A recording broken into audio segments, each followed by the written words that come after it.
Please all rise for the Philippine National Anthem and the ASEAN Anthem.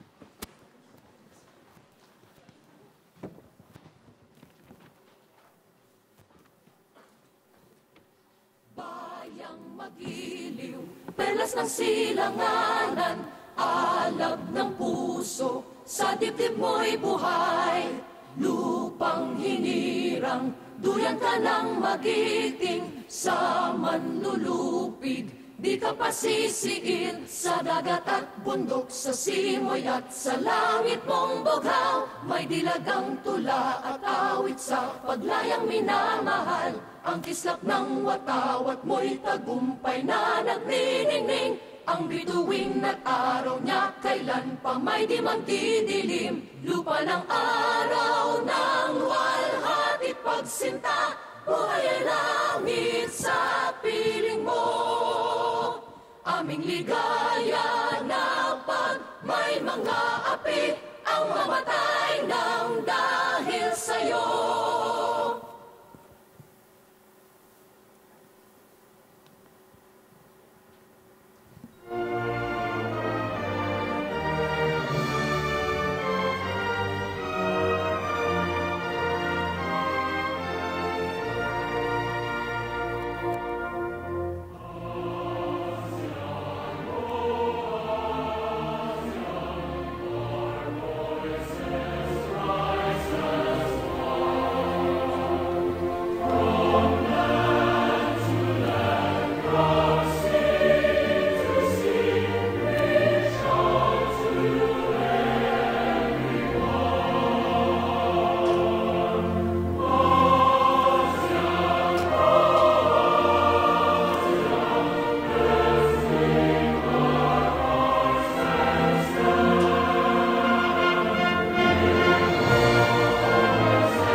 Ladies and gentlemen, please be seated. Good afternoon to all of you.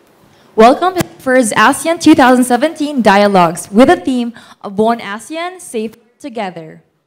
And we would like to remind everybody of the hashtags for today, ASEAN 2017 Dialogues and ASEAN 2017. And you can tune in to ASEAN 2017 FB Live page or FB page for live updates. And to formally welcome us to today's event, let us call on ASEAN 2017 Committee on Media Affairs and Strategic Communications Chair, ladies and gentlemen, Under Secretary Noel George Puyat of the Presidential Communications Operations Office.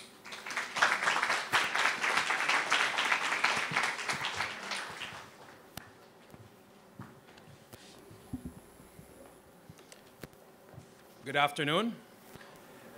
Ambassador Kok Lipeng, Ambassador Johaira Wahib, Ambassador Wan Liang, members of the Diplomatic Corps, distinguished guests and colleagues, ladies and gentlemen, good afternoon. Let me start off by expressing my sincerest gratitude to everyone in attendance today as we start the ASEAN 2017 Dialogues. I'd like to thank our partners, the Department of Foreign Affairs, through Assistant Secretary Helen de la Vega, Department of National Defense, through Assistant Secretary Raymond Jose Quilop, and the Bureau of Fisheries and Aquatic Resources through Assistant Director Drusilla Bayate for gracing us with their presence and wisdom. I'd also like to thank Executive Director Suyin Lee of Asia Society Philippines, as well as Dr. Jik Yong Kang of the Asian Institute of Management for partnering with us as we make this endeavor possible. Ladies and gentlemen, today we have invited you to what may seem as yet another forum. However, let me shed light on why this time it will be different. This is the first of a three-part forum series where discussions will focus on pressing issues vis-a-vis all the pillars of the ASEAN community. The Presidential Communications Operations Office, as the lead of the Committee on Media Affairs and Strategic Communications has dedicated itself to spread awareness and educate the public about ASEAN. And that purpose is rooted upon the commitment of the Philippines to create a relatable link between ASEAN and its citizens. As chair of ASEAN 2017, the Philippines has outlined 6 thematic priorities to address the needs of the community and actualize the specific objectives of each ASEAN pillar. In our forum today, we concentrate our efforts on the thrust towards inclusivity and promoting peace and stability in the region. Our focal point, One ASEAN, Safer Together, encapsulates our vision of working hand in hand with our neighbors in combating disputes and challenges to maintain peace, which our ASEAN founding fathers have worked hard together to achieve. In the light of recent events and throughout the years wherein issues have challenged harmonious relationships and even threatened peace, this event is an opportune moment for us to be dynamic, proactive, and outward-looking. As such, the discussions today will revolve around critical matters corresponding to the components of the ASEAN political security pillar, with it being the first and most important pillar of ASEAN. In doing so, we can realize our vision of having a cohesive, peaceful, stable, and resilient ASEAN with a shared responsibility for comprehensive security among its people. Given this scenario, we seize opportunities such as this to start the conversation with the very people that make up ASEAN, you and I. It is through open communications and by highlighting the things that impact our daily lives that each one of us begins to listen. The ASEAN 2017 Dialogues is anchored on PCO's role to provide people with a better understanding of ASEAN and what it really means to be part of it. We want everyone to know the benefits we now enjoy as a result of 50 wonderful years of friendship and cooperation. We understand that it is the dream of every ASEAN citizen to live in a society that is secure, stable, and free from any threat, which is why this event is an excellent way to encourage everyone to partner with us in engaging the world towards change. Change that can bring long-lasting peace. Change that can forge better quality of life for everyone. This is also the reason why we have devoted ourselves in promoting initiatives like this forum in order to create significant impact in reaching these goals and finally bringing the dialogue closer to where it matters the most, the people. We hope that you would continue to support our next 2 ASEAN 2017 dialogues on the economic and socio-cultural pillars. And as we lead ASEAN in celebrating its 50th year, we encourage everyone to further participate in events like this so that we can work together in making ASEAN a safer community for all. Thank you and a pleasant afternoon to everyone. Mabuhay. Thank you so much, Undersecretary Noel George Puyat. To introduce our moderators and panelists for today's plenary sessions, may we call in Ms. Liu Lee, Executive Director of Asia Society Philippines. Let's give her a round of applause.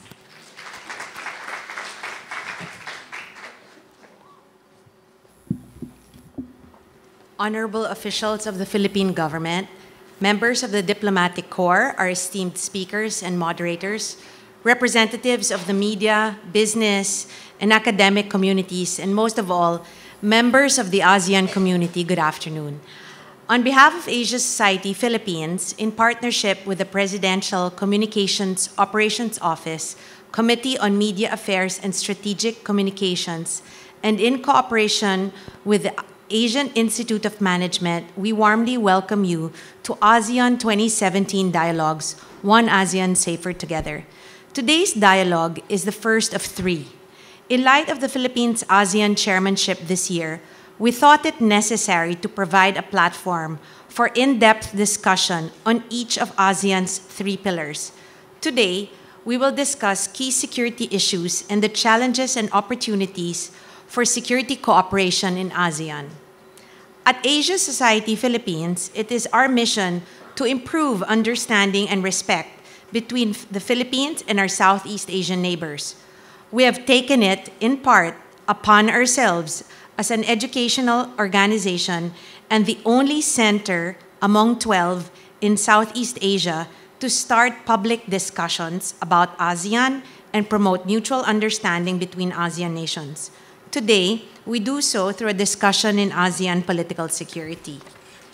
On July 11th, we will continue the discussion on ASEAN economic policy, and finally, on July 31st, we cap the sessions with a discussion on ASEAN's cultural identity. Above all, we aim to promote understanding and positive action by fostering a community of people, like yourselves, with deep interests and concerns for the Philippines, Asia, and the West. We hope today's forum provides all with a unique set of perspectives and lively exchanges. We look forward to an illuminating and dynamic discussion. On behalf of Asia Society Philippines, PCOO, and AIM, thank you for participating in today's dialogue. And now, I have the privilege of introducing our keynote speaker this afternoon, Assistant Secretary Helen de la Vega. Assistant Secretary Maria Helen B. de la Vega is a career officer of the Philippine Department of Foreign Affairs. She is the Director General for the ASEAN Philippines National Secretariat. She served as the Senior Special Assistant and Deputy to the Undersecretary for Policy from March 17, 2014 to November 30, 2015. She was the Philippine representative to the High-Level Task Force for the post-2015 ASEAN Vision. Prior to her arrival in Manila in March 2014, she served as Philippine Consul General in Los Angeles, California. She was also the Philippine Ambassador to the Republic of the Union of Myanmar from September 7, 2009 to October 30, 2012. She served as Deputy Chief of Mission, Minister and Consul General at the Philippine Embassy in Beijing, People's Republic of China from September 25, 2008 to August 23, 2009. She held the position of Executive Director at the Office of Asia and Pacific Affairs of the Department of Foreign Affairs from August 28, 2007 to September 23, 2008. Her previous overseas assignments include the Philippine Consulate General in Los Angeles in 2003 to 2007, Philippine Embassy in Tokyo, Japan as First Secretary and Consul from 2001 to 2003, Philippine Embassy in Madrid, Spain as Second Secretary and Consul in 1994 to 1996, and the Philippine Embassy in Jakarta, Indonesia as Third Secretary and Vice Consul in 1990 to 1993. She graduated in 1982 with cum laude honors at the University of Santo Tomas in Manila with a bachelor's degree in Asian Studies. She was a recipient of a fellowship program on investments promotions from the Belgian government and took her Foreign Service training course under the auspices of the Australian Department of Foreign Affairs and Trade. She obtained her master's degree on international public policy from the Paul Nietzsche School of Advanced International Studies of the Johns Hopkins University in Washington, D.C. as a Freeman Fellow. Please welcome Assistant Secretary de la Vega.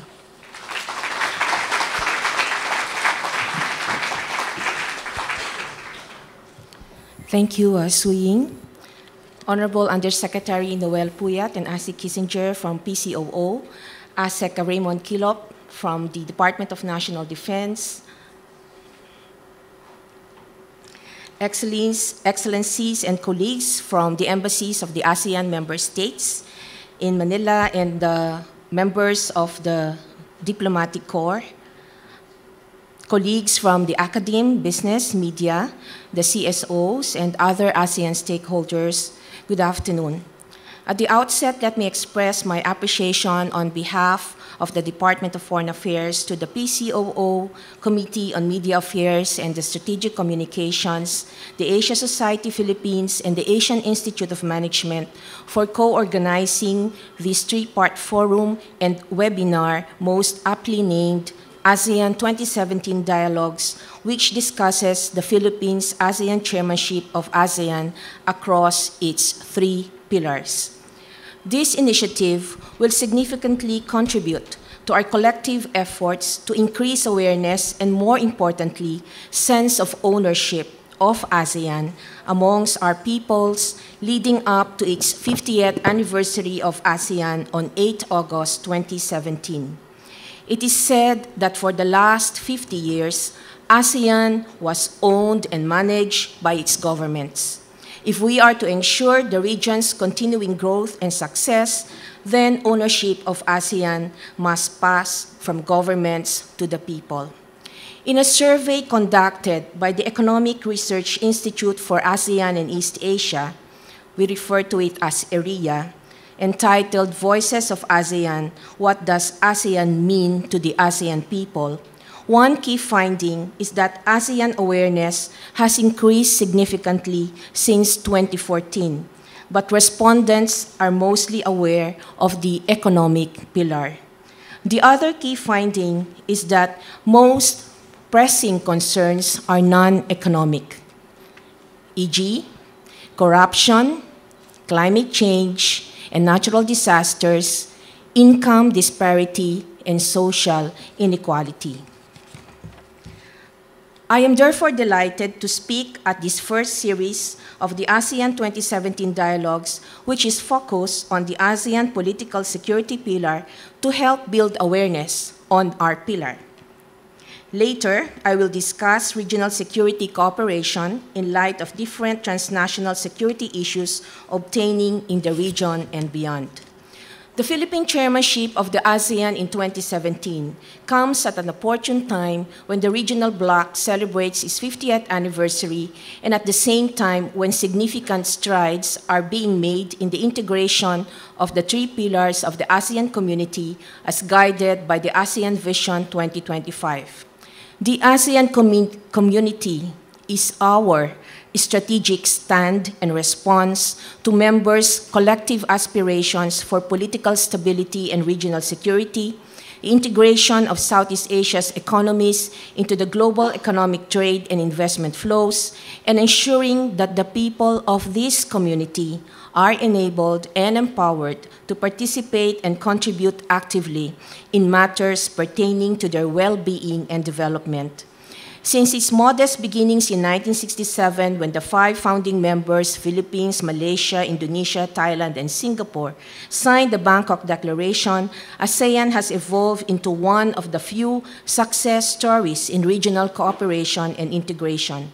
In fact, given its rich history of achievements and successes, ASEAN is said to have become the second most successful regional organization after the European Union. Much of ASEAN's success can be attributed to the visionary leadership of the founding members, which laid the foundation for the succeeding generations of leaders to continue with the arduous task of community building and establishing partnerships with countries and organizations outside the region.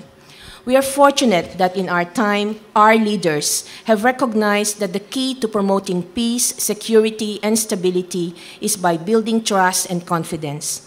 Trust and confidence can be achieved through dialogue and consultation.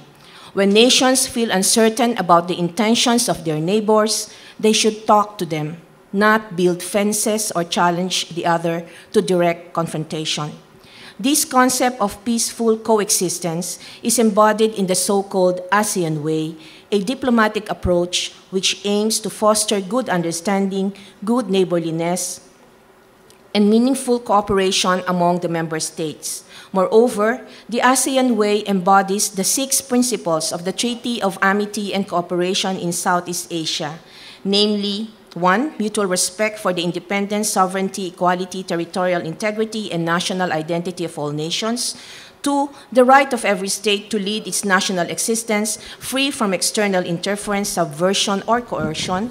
3. Non-interference in the internal affairs of one another. 4th, settlement of differences or disputes by peaceful manner. 5th, renunciation of the threat or use of force. And 6th, effective cooperation among ASEAN member states. This, ladies and gentlemen, is exactly how ASEAN has remained a region of peace. And by this, I mean the absence of a major armed conflict between and among its members since the end of World War II.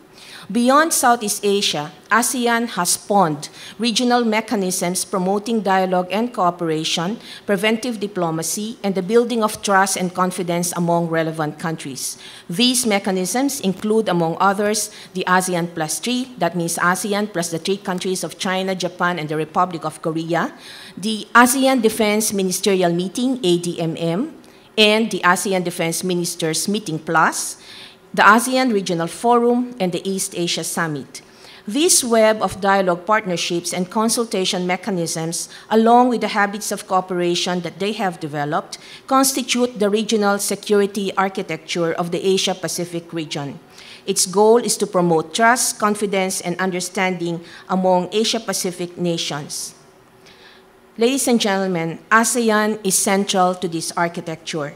What this means is that ASEAN has become so successful that all nations that are either located in East Asia or have interest in East Asia want it to be at the driver's seat in the region's journey towards peace, stability, and prosperity. And what a great driver ASEAN has proven to be, because today, ASEAN's centrality is at the core of East Asian affairs. In almost all issues, whether they involve disputes in the South China Sea, denuclearization in the Korean Peninsula, fighting terrorism, maritime piracy, and other transnational crimes, all nations that have a stake in the future of East Asia look to ASEAN for leadership. This cooperation also extends to addressing non-traditional security issues like climate change, cyber, pandemics, the CBRN threats, piracy, and armed robbery against ships, trafficking in persons, and environmental crimes, among others. They look to our association because they fully understand that we have no strategic intentions other than to establish a rules-based community that promotes peace and stability. We depend on peaceful processes in resolving differences. We place a premium on dialogue, consultation, and building trust and confidence. They look to us because they trust us. In the words of Mr. George Yeo, former Foreign Minister of Singapore, and I quote, "ASEAN's leadership is the most preserved because no other driver would be trusted by others," close quote. Trust, not arms, is the value proposition we have assiduously pursued in our quest for security, and in our external dealings, it has proven to be successful. Today, ASEAN plays a critical role in ensuring the security and prosperity not only of the peoples of Southeast Asia, but also of the peoples of the entire Asia-Pacific region, and by extension, the world. The trust and confidence that these peoples have in our association inspire us and should inspire us to further build a model regional community. As Filipinos and as ASEAN citizens, we should reflect on this more, especially since we have been given the honor of leading our association in this milestone year. Besides, a roadmap for ASEAN Vision 2025 referred to the ASEAN Political Security Community Blueprint from 2016 to 2025 envisages ASEAN to be a rules-based community of shared values and norms, a cohesive, peaceful, stable, and resilient region with shared responsibility for comprehensive security, as well as a dynamic and outward region in an increasingly integrated and interdependent world. Our thematic priorities on the political security pillars in our chairmanship year support this ASEAN vision for year 2025. On this note, I once again thank the organizers for the invitation and the honor and privilege given to me and the DFA Office of ASEAN Affairs to address this august body. I look forward to having a productive discussion with all of you today. Thank you for your attention. Salamat po. Thank you so much, ASEC Helen de la Vega, and thank you also to Ms. Sui Nu Lee a while ago for that lovely talk. Now, the topic for our first panel is regional security with Director Edgar Badajos from the Department of Foreign Affairs as our moderator. Let's give him a big warm round of applause, ladies and gentlemen. We'll be giving everyone blank index cards for questions. Please write your name and affiliation, then hand it to our ushers for us to collate and share with the moderator during our open forum. Thank you very much.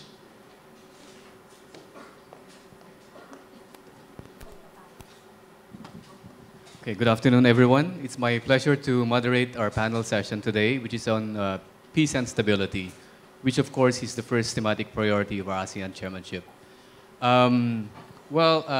Just 2 weeks ago, we of course had the ASEAN Regional Forum, series of meetings, where our senior officials from ASEAN and our senior official and our dialogue partners came to Manila to discuss and exchange views on developments in the region, among other things.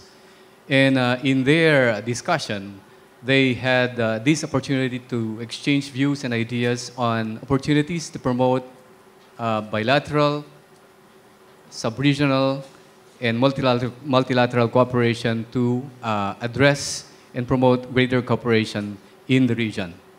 But at the same time, they also took note of so many developments and challenges facing the region, most notably the rising incidence of non-traditional security threats. Today, ladies and gentlemen, we have an opportunity to listen to some speakers, to a number of speakers, who will present and share their views on how ASEAN member states are working together to address these threats to regional stability. On this note, may I please call to the stage our speakers for this session.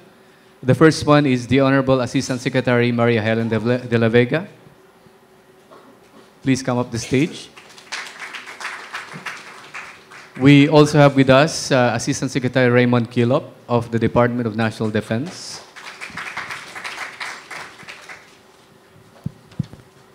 And I believe we have one more speaker. Am I correct? Undersecretary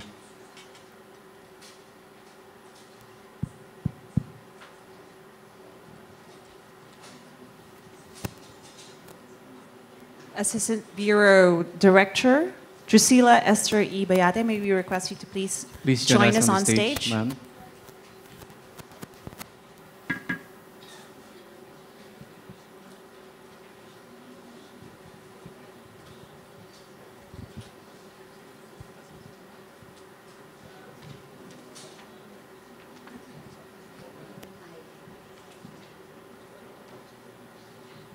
So our first speaker this afternoon is none other than Assistant Secretary de la Vega, and she'll talk about regional security cooperation and impact of the South China Sea issue on peace and stability in the region. Ma'am, you have the floor. Thank you. Thank you very much. I think I'm monopolizing this particular forum, but are we ready with the slides, please? Because I can see my name on the screen. We prepared a PowerPoint presentation. Okay. It is my pleasure to lead the discussion under this timely and relevant topic, namely regional security, cooperation, and impact of the South China Sea issue on peace and stability in the region. Okay, so I'll have to begin now so we don't waste our time. Okay, so the outline of my presentation will be on regional security architecture and ASEAN mechanisms of the key questions. Let me first begin with the key questions as conveyed to us, namely, 1, what are the constraints and opportunities for security cooperation for ASEAN member states? The second question is, what are the Philippines and ASEAN doing to address overlapping exclusive economic zones, the South China Sea dispute, and other transnational security issues? And the third question is, how united is ASEAN in maintaining peace and stability in the region and addressing regional security issues? So the outline of my presentation will cover I've structured this presentation into 4 main parts. The first one is the regional security architecture and ASEAN mechanisms of cooperation. The second one is regional efforts in addressing the South China Sea issue. The third is regional cooperation in addressing transnational security issues. And the fourth is challenges in regional cooperation.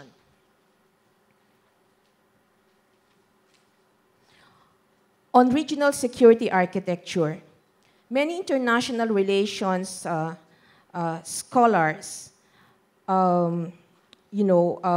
define regional security architecture as a system of norms, practices, relationships, and institutions constructed or developed by nations to address, enhance, or ensure international and/or regional security.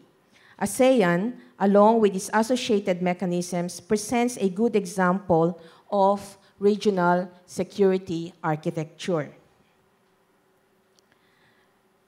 On the regional efforts in addressing the South China Sea issue, because I was just given 10 minutes for this presentation, so I will not go into much detail on this, but let me just show some key events that characterize the South China Sea issue. Well, we all know that the ASEAN Declaration on the South China Sea, otherwise referred to as the Manila Declaration, was signed in Manila in 1992, and it is an important document representing the time when the ASEAN members first adopted their common stance on the South China Sea dispute.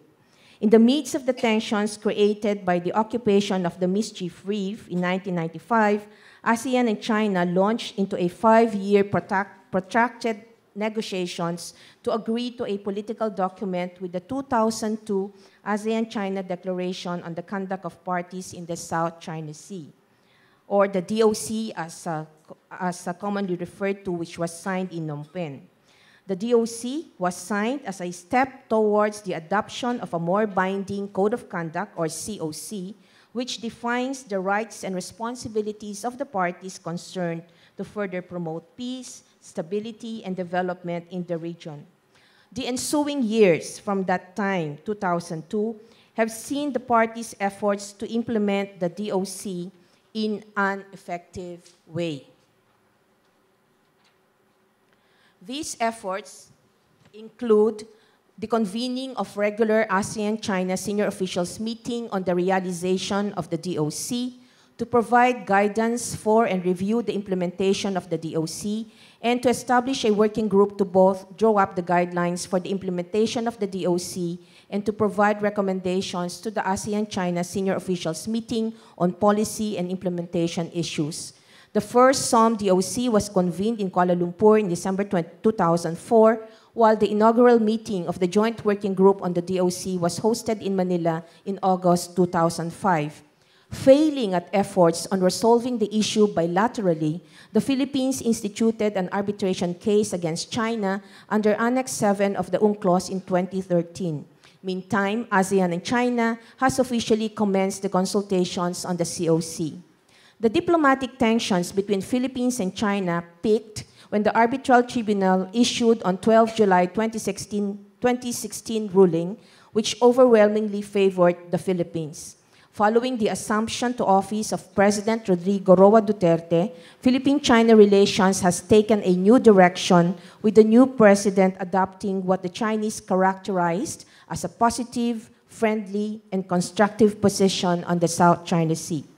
Following the announcement last year of Chinese Foreign Minister Wang Yi on the commitment of China to fast-track the negotiations on the COC and complete a COC framework by mid-2017, the senior officials of both ASEAN and China have completed the negotiations on a COC framework in May 2017 in Guiyang, China. The draft COC framework will be submitted to the ministers of ASEAN and China for consideration during the ASEAN ministerial meeting in August. ASEAN on regional efforts in addressing the South China Sea issue. ASEAN has developed various cooperation mechanisms to address the South China Sea issue, which, apart from the overlapping claims, also include transnational crimes such as IAUF, piracy, and armed robbery against ships, smuggling, among others. These mechanisms include the following. Firstly, the ASEAN-China mechanisms on the DOC includes the ASEAN-China Joint Working Group, on the implementation of the DOC, and the ASEAN-China Senior Officials Meeting also on the implementation of the DOC. Secondly, there are existing trilateral mechanisms such as the trilateral cooperation between Philippines, Malaysia, and Indonesia to address maritime issues of common concern. Thirdly, at the bilateral level, there have been efforts that successfully address maritime issues such as the Philippine-Indonesia Maritime Boundary Agreement in 2014, which delimited the maritime boundaries of both countries in the Mindanao-Celebes Sea. Another example is the recently established Philippine-China bilateral consultation mechanism, which held its inaugural meeting just last month in Guiyang, China. Lastly, there are other mechanisms or arrangements of cooperation, such as the Malacca Strait Sea Patrols, the MSSP, and the Regional Cooperation Agreement on Combating Piracy and Armed Robbery Against Ships in Asia, commonly referred to as RECAP. I will now discuss the existing regional cooperation in addressing transnational security issues within ASEAN, including the following. 1. The ASEAN Ministerial Meeting on Transnational Crime. This is actually a new sectoral body in ASEAN, which is supported by the ASEAN Senior Officials Meeting on Transnational Crime, the primary mechanism of cooperation at the operational level on a broader scope of transnational crime covering 10 priority areas: trafficking in persons, counter-terrorism, arms trafficking, sea piracy, cybercrime, drug trafficking, money laundering, international economic crime, people smuggling, and wildlife and timber trafficking.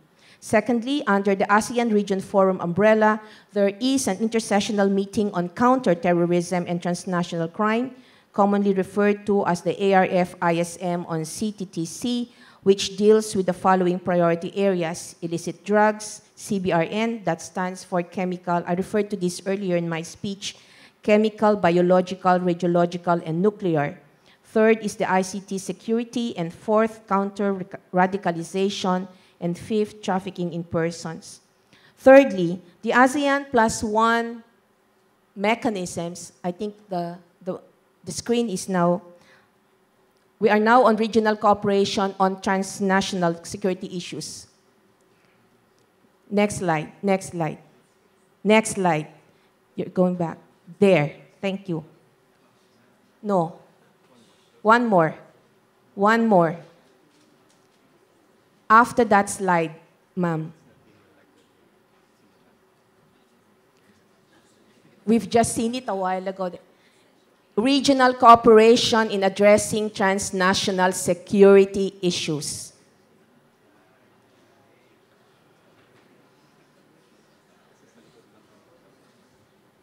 Okay, let the person handle it. Thirdly, the ASEAN, I don't want to confuse you, we're not dealing with this slide anymore. It's regional cooperation in addressing transnational security issues. There, thank you very much. Okay, thirdly, the ASEAN +1 mechanisms, which is an engagement of ASEAN with dialogue partners. A good example is the ASEAN-China dialogue with the ASEAN Ministerial Meeting on Transnational Crime, or the SOMTC process. The fourth group refers to the other sectoral bodies which address transnational crime at the operational and more focused manner. A good example is the ASEAN Wildlife Environment Network, a regional interagency and intergovernmental initiative to counter the illegal cross-border trade in endangered flora and fauna. Finally, there are also Track 2 or non-government mechanisms. I think some of those from the academe can relate to these, such as the CSCAP or the Council for Security Cooperation in the Asia-Pacific, that in one way or another contribute to the regional efforts in addressing transnational crime. Of course, there are others like the ASEAN ISIS, for instance. Now, here are some relevant developments. Next slide. Here are some relevant developments on regional cooperation in addressing transnational security issues. One is the entry into force of the ASEAN Convention Against Trafficking in Persons, especially women and children, on 8 March 2017, following the deposit by the Philippines of its instrument of ratification. Being the lead country for TIP within the AMMTC-SOMTC process, Philippines has played a key role in the development and negotiation of the ACTIP. On the way forward, Philippines is shepherding the development of a cross-sectoral work plan on trafficking in persons, which is slated to be adopted during the 11th ASEAN Ministerial Meeting on Transnational Crime, which will be hosted by the Philippines in September this year. Second, the inclusion of timber and wildlife trafficking and people smuggling as new priority areas of the AMTC-SOMTC. Third, proposal for the establishment of the ASEAN Regional Forum Transnational Threat Information Sharing Center, the ATTIC. It's a center based in Bangkok, which would tackle transnational threats in the Asia-Pacific region through collaboration with the ARF and the United Nations Office on Drugs and Crime. Fourth, the adoption of the ASEAN Work Plan on securing communities against illicit drugs from 2016 to 2025.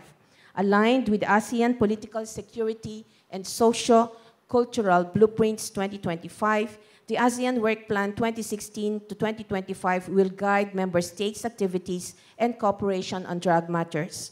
Finally, signing of the ASEAN Declaration on the One ASEAN, One Response, ASEAN responding to disasters as one in the region and outside the region during the 28th ASEAN Summit in Lao PDR in September 2016. This declaration confirms that the ADMER, or the ASEAN Agreement on Disaster Management and Emergency Response, is the main regional policy backbone and common platform for the implementation of the One ASEAN, One Response, and that the ASEAN Coordinating Center for Humanitarian Assistance, based in Jakarta, is the primary ASEAN regional coordinating agency on disaster management and emergency response.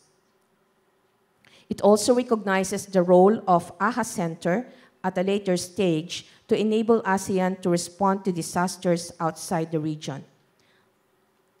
Finally, the challenges in regional cooperation. Despite the progress, next slide please, despite the progress achieved thus far by ASEAN in addressing the South China Sea issue and the other transnational security issues, the following challenges persist to limit, if not altogether prevent, meaningful cooperation. Firstly, the fact that national interest overrides regional interest. When national interests of individual states clash with the regional interests, the tendency is for individual state to take a hardline position and veto the matter under consideration. This is usually true with polarizing issues such as the South China Sea. Secondly, and this is closely related to the first challenge, is that decision-making sometimes inhibits timely response. To give an example, the transboundary haze that occurred in 2015 that affected Singapore, Malaysia, Indonesia, and some parts of Brunei and Philippines exposed some internal divisions among ASEAN member states on the best way to address the problem. Thirdly, diverse national laws, systems, and capacities hinders interoperability and application of agreements and mechanisms. Indeed, it is difficult to operationalize regional arrangements or agreements if there is disparity in the systems and capacity of the member states involved.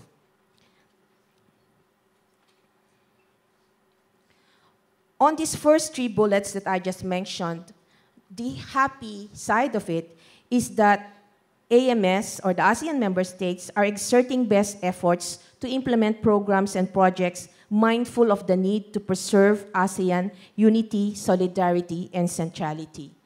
And we can see that in the recent meetings that we are having in the ASEAN circuit.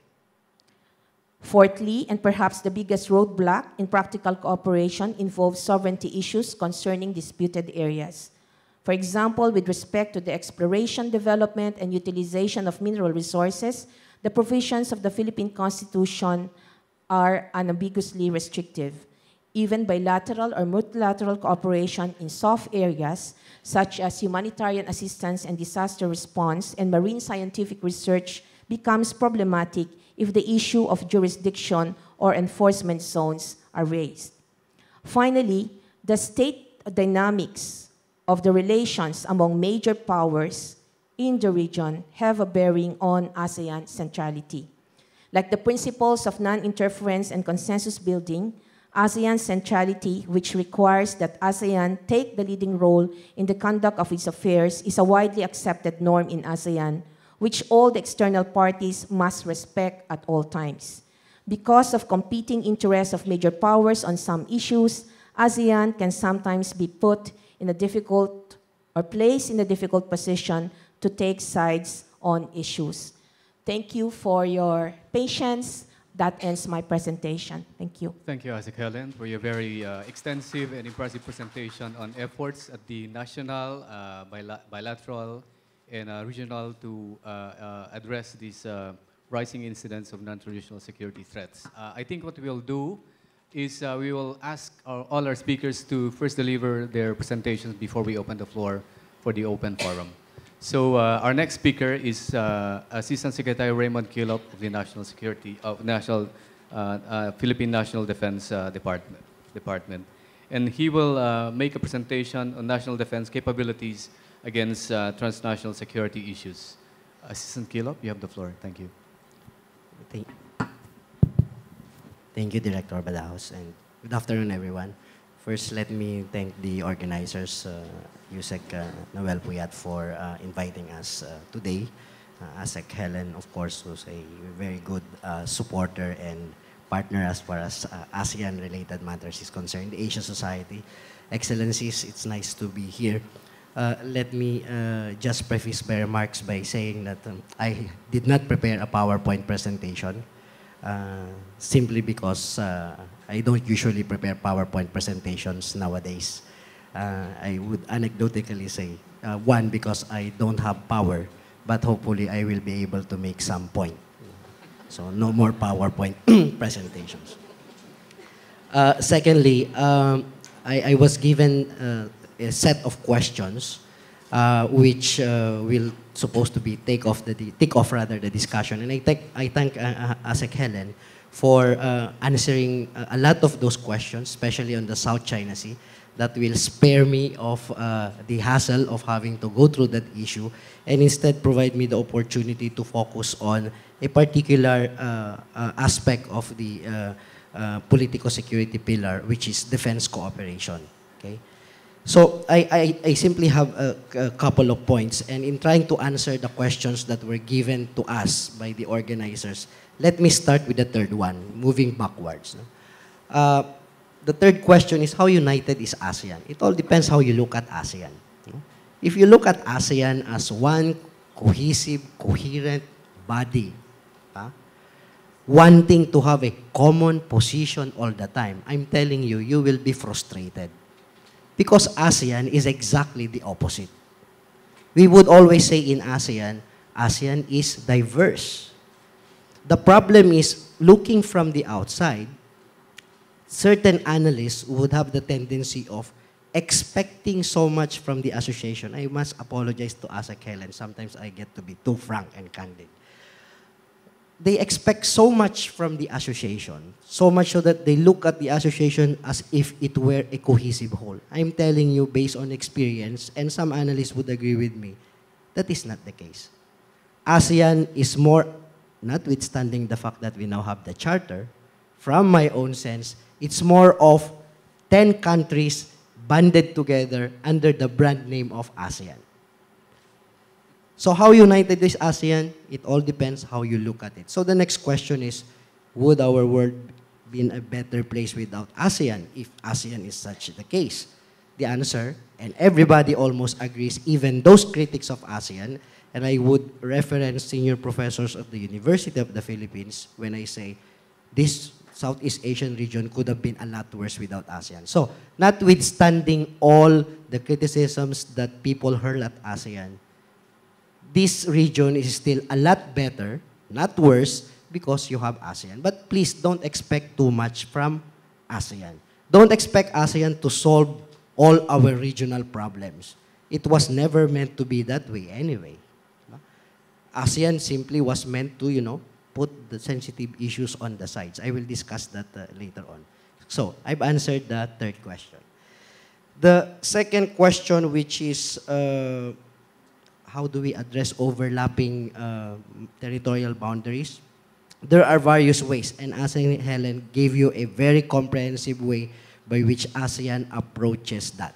But the bottom line is sensitive issues, let's put it aside. No?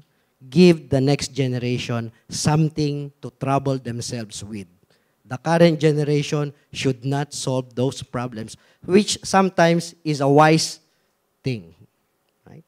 Okay, now let me now go on to the third question.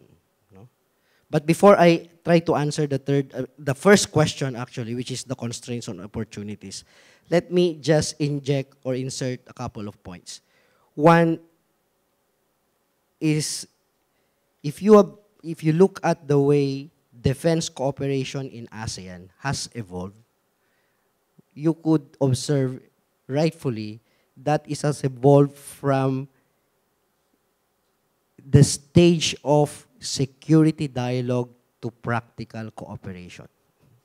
And we have seen this in the way, first, we had the ASEAN Regional Forum, which was discussed previously, which actually is very much similar to ASEAN. Don't expect too much from the forum. After all, it is an ASEAN Regional Forum, so don't fault the forum if it is not able to do anything. For the simple reason that it is a forum. It's just like this. It's a dialogue platform, which was established in the early 1990s, 94 to be exact. Okay?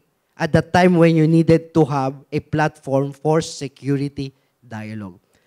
And within it is what we call a defense officials dialogue, which we are now pushing and trying to rationalize. And some people mistake me for, mistakenly say that I am all for killing the defense officials dialogue. Within it is a subset called a defense officials dialogue. Okay? Now, that dialogue platform or kind of defense cooperation has now evolved with the emergence of the ASEAN Defense Ministers meeting in 2006, which was mentioned also a while ago, and the ADMM Plus in 2010. The focus is no longer purely security dialogue, but what we would call practical cooperation, which to a certain extent is indicative apparently of the character of people from defense and military sector, that rather than engaging purely in dialogue, they would rather see some action. That's why from dialogue to practical cooperation. Okay? So anyway, that is how I look at how defense cooperation in the region has evolved, which brings me to my second point regarding this matter. I would like to emphasize, because some people are so apprehensive, oh, with defense cooperation in ASEAN taking place, is ASEAN finally becoming a military bloc? If there is someone of you who wrote that in your index cards, please, the moderator or the organizers, throw that away. Because that question is not supposed to be answered. Because the simple answer to that is a big no. ASEAN will never become a military alliance. So we have to make a distinction between defense cooperation and military alliance. Even if we are seeing an increased, intensified defense cooperation among the members of ASEAN, including their plus partners through the ADMM Plus, we must be assured that it will never become an alliance, simply because there is an absence of a key ingredient of having an alliance, a commonly perceived threat. You go around ASEAN countries, they will have varying threat perceptions. And for every threat that has been identified, they would also have varying sense of how really is that particular issue a threat to them. That is why ASEAN is so diverse.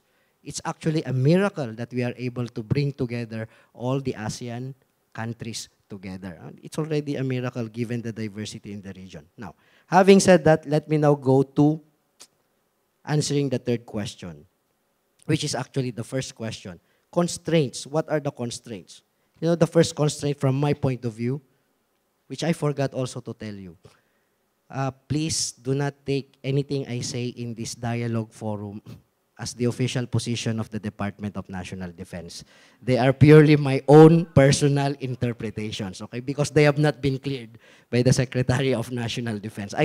Only the SND could speak for the department. I could only speak for myself. No? Why? Number one, constraint.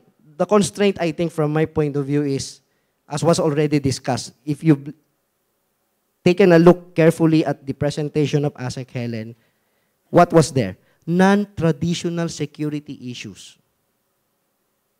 From my point of view, it's a constraint. On the other hand, it could also be an opportunity. Why?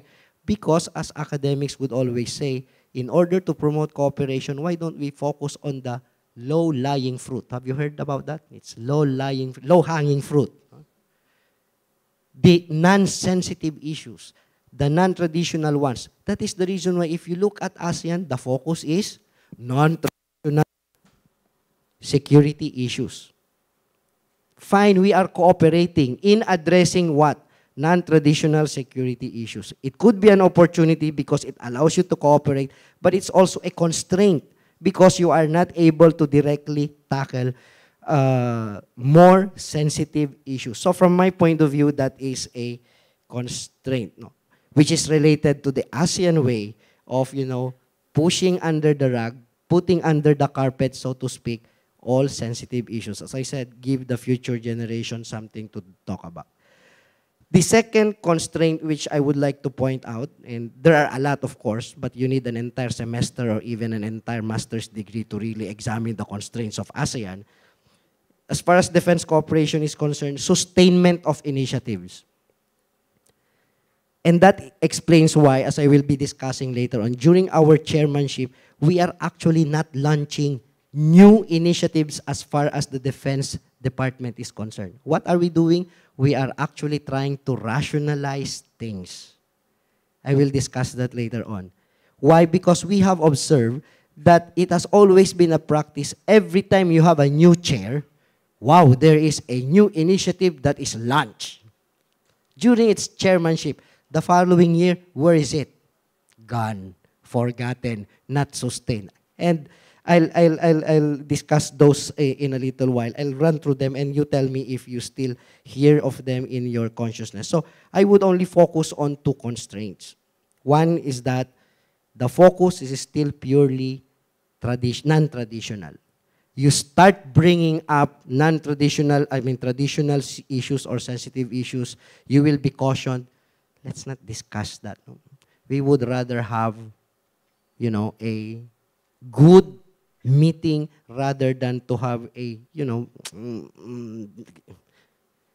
intensely debated outcome. Proceedings, something like that. And the second one is the sustainment of initiatives. However, there are opportunities. No? And what are those opportunities for enhancing defense cooperation and defense capability? Let's not forget, there are initiatives. Fine, I've said, to a certain extent, these initiatives are not sustained. Not all of them. Some are sustained, and some are very, very good initiatives. Let me just consult my notes as regards these initiatives. Like, for example, did you know that we have an initiative at the defense sector on how exactly to use ASEAN military assets and capabilities in humanitarian assistance and disaster relief? And people would say, don't we have an ASEAN agreement on disaster response and emergency management, AADMER, management emergency response? Yes, you have an agreement, but how actually to operationalize that? That is thrown to the defense sector. And that's the reason why the defense sector thought it would be useful to practically have an agreement among themselves on how exactly to use it. From a Philippine perspective or consciousness, I actually myself started to wonder, why do we even have to have an agreement on how to use military assets for HADR when this is something so natural for our armed forces, right? Every time there is a disaster, which of the agencies do you call or expect to respond? The armed forces of the Philippines. Same true for other countries, only to find out that that is not the case for all ASEAN countries. Correct me if I'm wrong, but in some other ASEAN countries, it is not so easy and automatic for civilian agencies to practically tap their military assets. And Indonesia, which is the proponent of this initiative, is actually in that particular case. That is the reason why it proposed this initiative. The defense minister or the minister in charge of disaster management could not easily tap on the defense resources for disaster response. So that's a good initiative. But you know what? It took years before it practically got finalized. ASEAN also recognized that in times of disasters, you need to really interface with civil society organizations. And that is the reason why Thailand initiated what we call ASEAN Defense Establishments interface with civil society organizations on non-traditional security issues, focusing on HADR. Now, we need to have a good network of peacekeeping centers. So we also have a network of peacekeeping centers. There's a ASEAN Defense Industry Collaboration proposed by Malaysia. There's an ASEAN Defense Interaction Program proposed by, spearheaded by Brunei. We have a logistics support framework also initiated by Brunei. We have the establishment of a direct communication link. It's a hotline among defense ministers so that they could talk to each other in times of crisis. The mic is telling me to stop talking. An ASEAN Military Readiness Group on HADR. And of course, one of the most tangible is that we have the ASEAN Center for Military Medicine. Okay? Now, these are the initiatives under the ADMM. There are other initiatives also under the ADMM+. Yung nadagdagan na, no? Naging 18 na. Now, among these initiatives, I'm telling you, it is not the case wherein these are sustained every year. In fact, there are some initiatives that are practically only on paper and it's taking so long a time for them to operationalize. In the name of ASEAN solidarity and unity, I will not name those initiatives. It's for you to find out which among the initiatives under the ADMM, which I enumerated, are being sustained and which are not being sustained. Now, as far as the ADMM Plus is concerned, we have several initiatives also. But one good thing about the ADMM Plus is that in order to really promote practical cooperation, there was a move to really establish what we call experts working groups, no? To ensure that practical cooperation is always undertaken. And basically, it all started in 2010 along 5 areas: humanitarian HADR, military medicine, maritime security, counter-terror, peacekeeping operations. After 3 years, as usually the case in ASEAN, we add more activities and meetings. There was a 6th area that was added, and this is humanitarian mine action. So we had 6 expert working groups. Now in 2017, and you have to fault the Philippines for that. A while ago I just said we are not launching any new initiative, but we did propose a new initiative in 2016, not 2017 to be exact.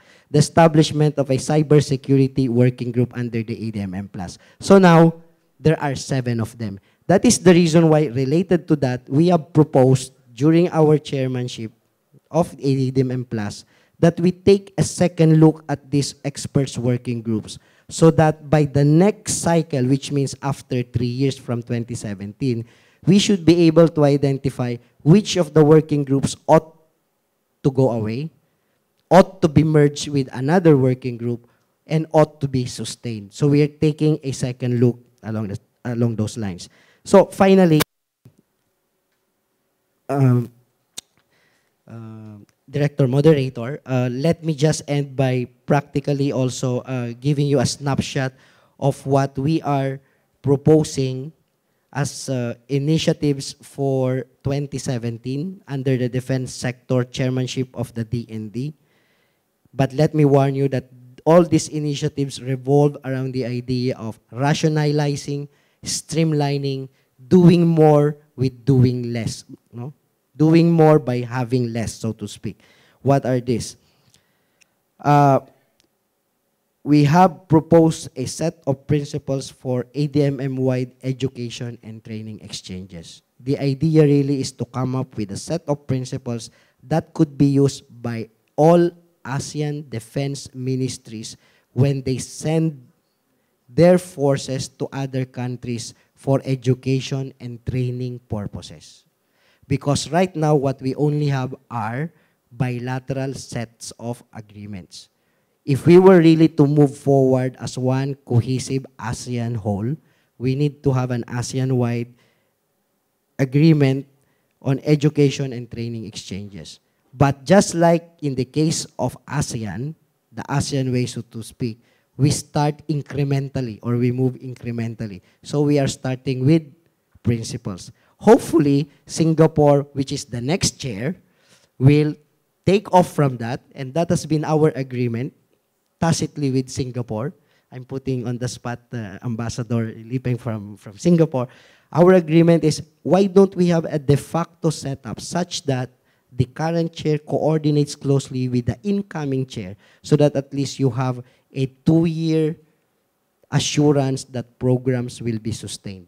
And that is the reason why we have been coordinating closely with Singapore. Hopefully, Singapore will further take this up as far as having an agreement for ADMM-wide education and training exchanges.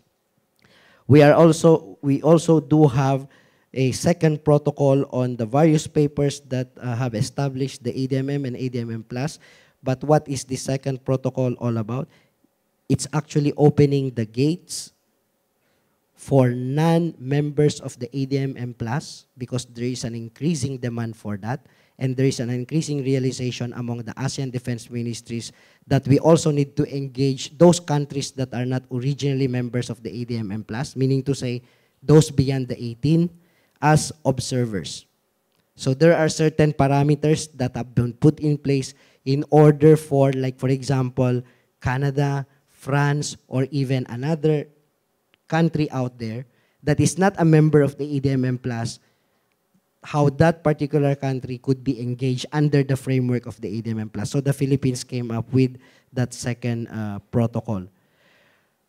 We also need to engage our ADMM Plus partners. Supposedly, ideally, when you have the ADMM Plus, it's always a meeting of the 18. But let's face it, the reality is there are certain times when individual plus countries request for informal meetings. How exactly is ASEAN going or ADMM going to engage that?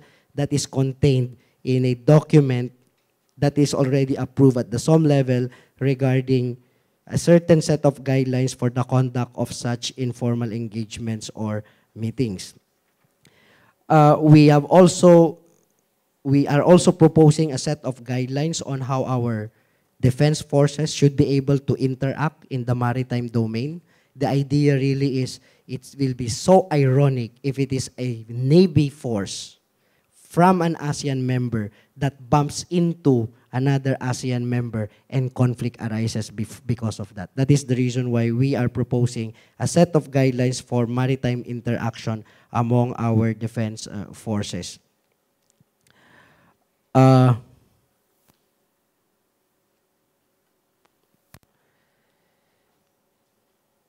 What are the other key initiatives? Of course, the other initiatives actually are about taking stock of what has been done, streamlining, as I mentioned a while ago. But lastly, another key initiative is, you have heard about these track 2 mechanisms previously. CISCAP was mentioned, ASEAN ISIS was mentioned.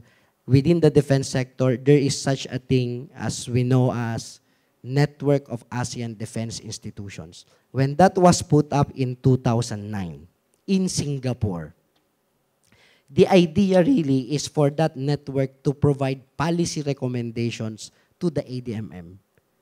What we have done this year is to craft a paper that will institutionalize such linkage, so much so that we are now having a platform or a modality or a mechanism whereby a track 2 body called the Network of ASEAN Defense Institutions could directly interface with the ADSOM working group, with the ADSOM and the ADMM, so that the policy recommendations that emanate or are generated from that network will have an impact on the ADMM or the formal process.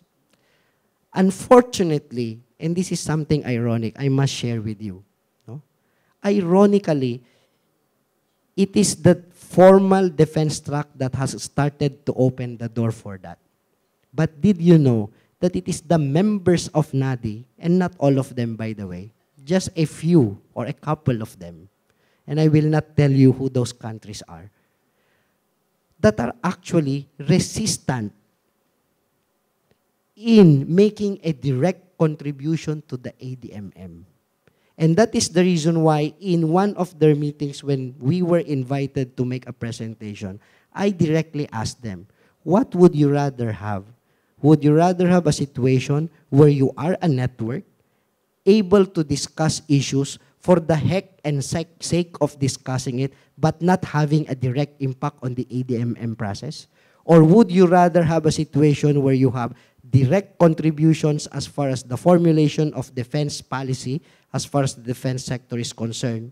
Because their apprehension is, if we institutionalize that kind of linkage, NADI as a track 2 institution may actually lose its identity as a track 2 organization outside government. And that is the reason why I asked them, what would you rather have?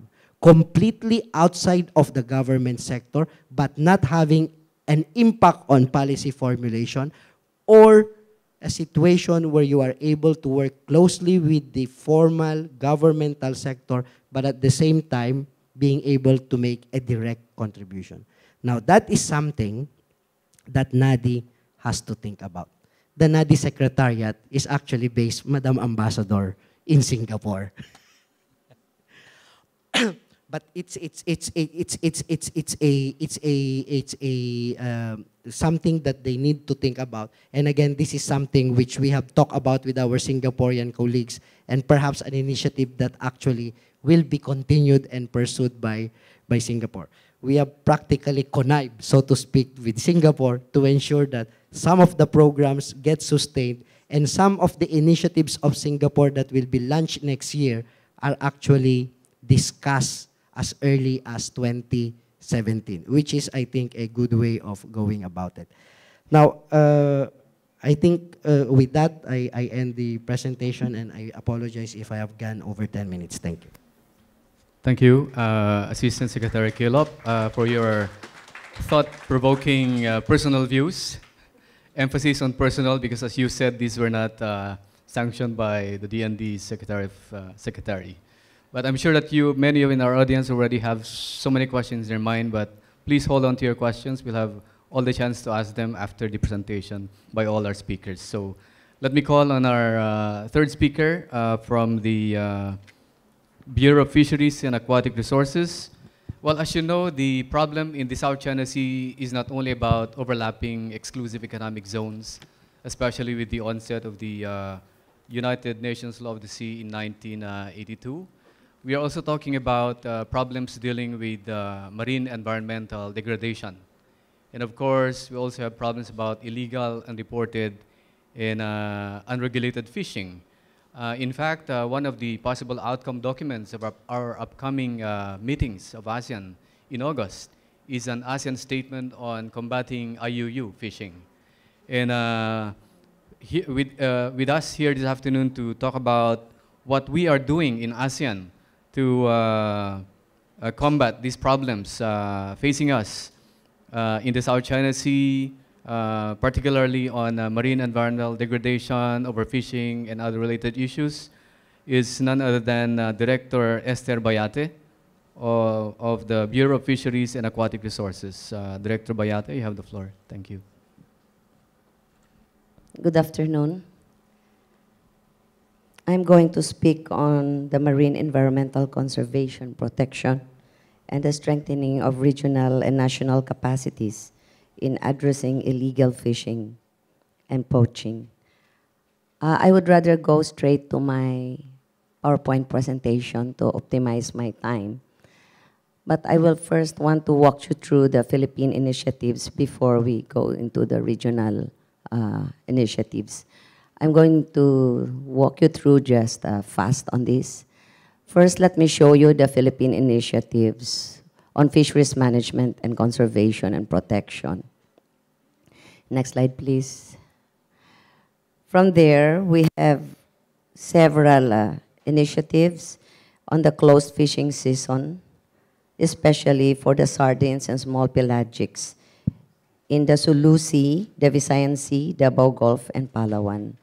And we also have crafted management plans for blue crab, swordfish, and the ban on hulbut or modified danisane, the ban on harvesting of sargassum, and the ban on black corals. Next slide, please. Now let me show you our policy reforms. We have the National Plan of Action to prevent, deter, and eliminate illegal, unreported, and unregulated fishing. This is a medium-term effort through Executive Order 154, Series of 2013. And it created a Philippine Committee on IUUF, as we call it, to ensure the implementation of the National Plan of Action on IUUF, provide policy guidance, and develop capacity building programs and control systems from the national up to the regional and local levels. Next slide, please. We have also enhanced our policy framework with Republic Act 10654, an act to prevent, deter, and eliminate illegal, unreported, and unregulated fishing, amending Republic Act 8550, otherwise known as the Fisheries Code of 1998, on February 27, 2015. The implementing rules and regulations of RA 10654 was drafted by the Multisectoral Technical Committee chaired by the BIFAR and was approved on 22 September 2015. Next slide, please. Now, on the institutional reforms and the strengthening of BIFAR's regulatory function, the reorganization of BIFAR was approved sometime in 2014 by the Department of Budget and Management, where recruitment and intensive training of BIFAR fishing regulations officers for law enforcement, quarantine, fish inspection, and monitoring functions were carried out from 2014 to date.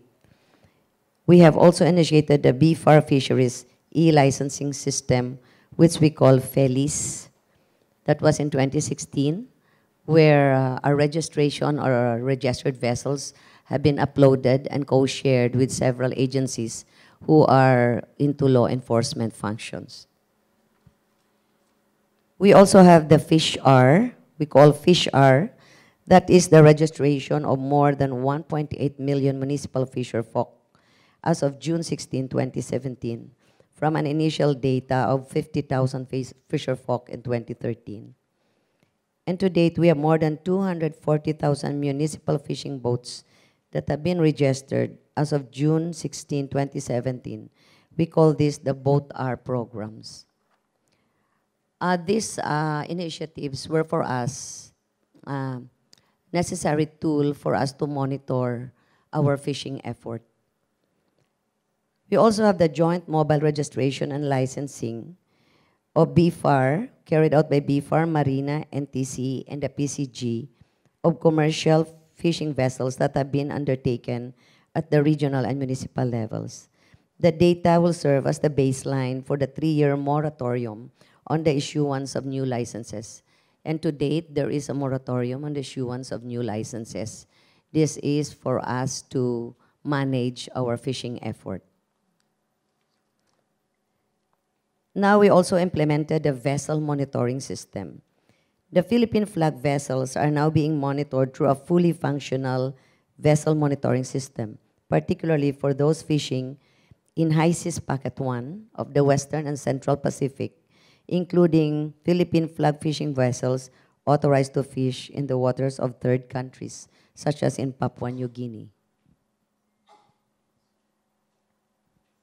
Next slide, please.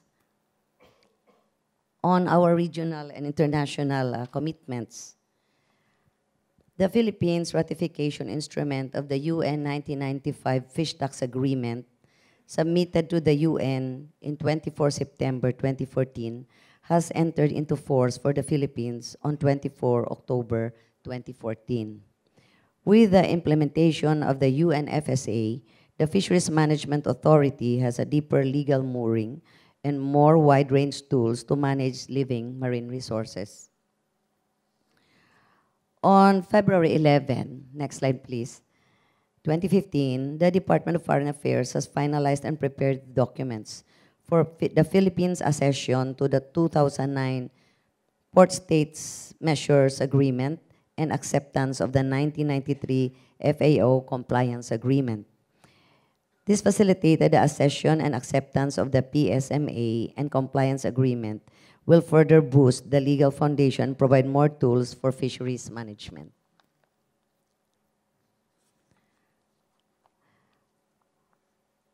On the bilateral, multilateral agreements and the regional efforts to combat IUU fishing, the Asia-Pacific Fisheries Commission implementation of the Regional Plan of Action against illegal, unreported, unregulated fishing at the regional level, wherein the Philippines is a very active member.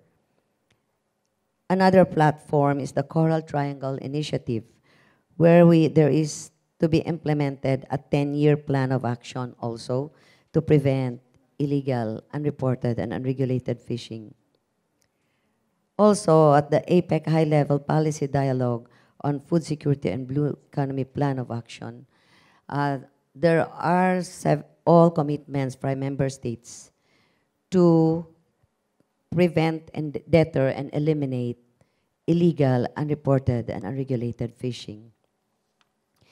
In strengthening of regional capacities in addressing illegal fishing and poaching, we are very active in the ASEAN Working Group on Fisheries, wherein there is also a regional plan of action to promote responsible fishing, including combating IUU fishing in the region, and the possible mechanism for ASEAN member states to support the initiatives of the regional plan of action on IUUF. Now, through the SIFDEC, Southeast Asian Fisheries Development Center, there are these initiatives, the ASEAN guidelines for preventing the entry of fish and fishery products from IUU fishing activities into the supply chain. And on the fourth quarter of 2014, the regional technical consultation will be convened.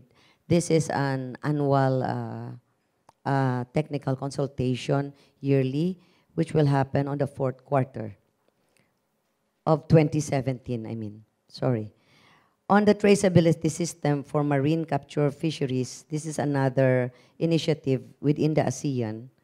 The traceability system for marine capture fisheries through promotion of the ASEAN Catch Documentation Scheme.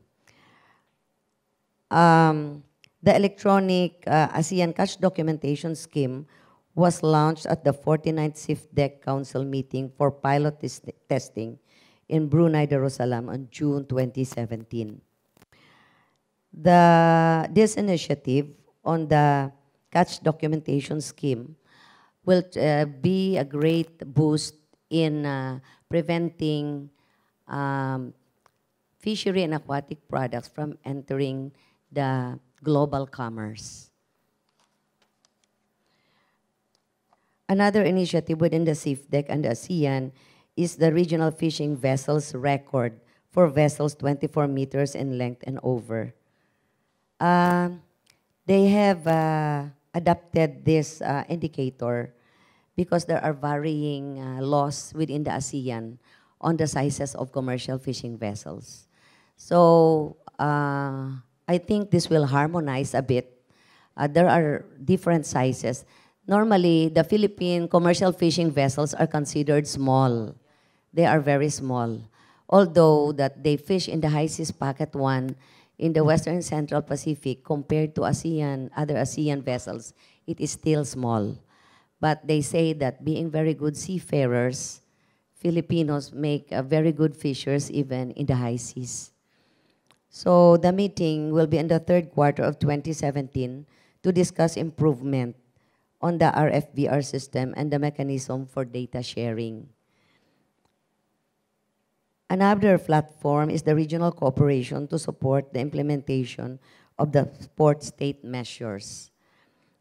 The latest update on this is there will be a regional technical consultation and an expert group meeting and tailor-made training program on the port state measures.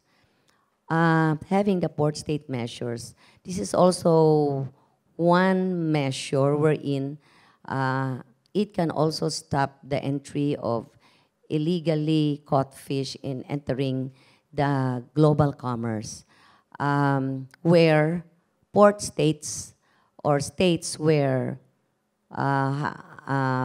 international or distant fishing vessels, when they use the ports of these states, they have to comply with certain requirements. And if these are imposed, this will really control one of the loopholes of the system or part of the supply chain where illegally caught fish can enter the global commerce. Next slide, please.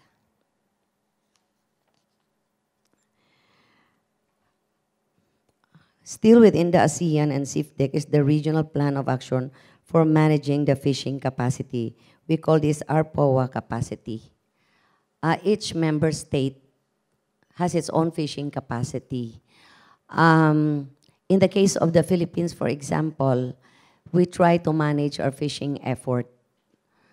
So in other countries, as in the Western countries, they have the quota system because they have a way of monitoring the landed catch, wherein they were able to have a national, in our case, a national fish stock assessment program, where through the landed catch and using many fisheries models, we are able to make or have a relative estimate of the status of the wild stocks, fish stocks.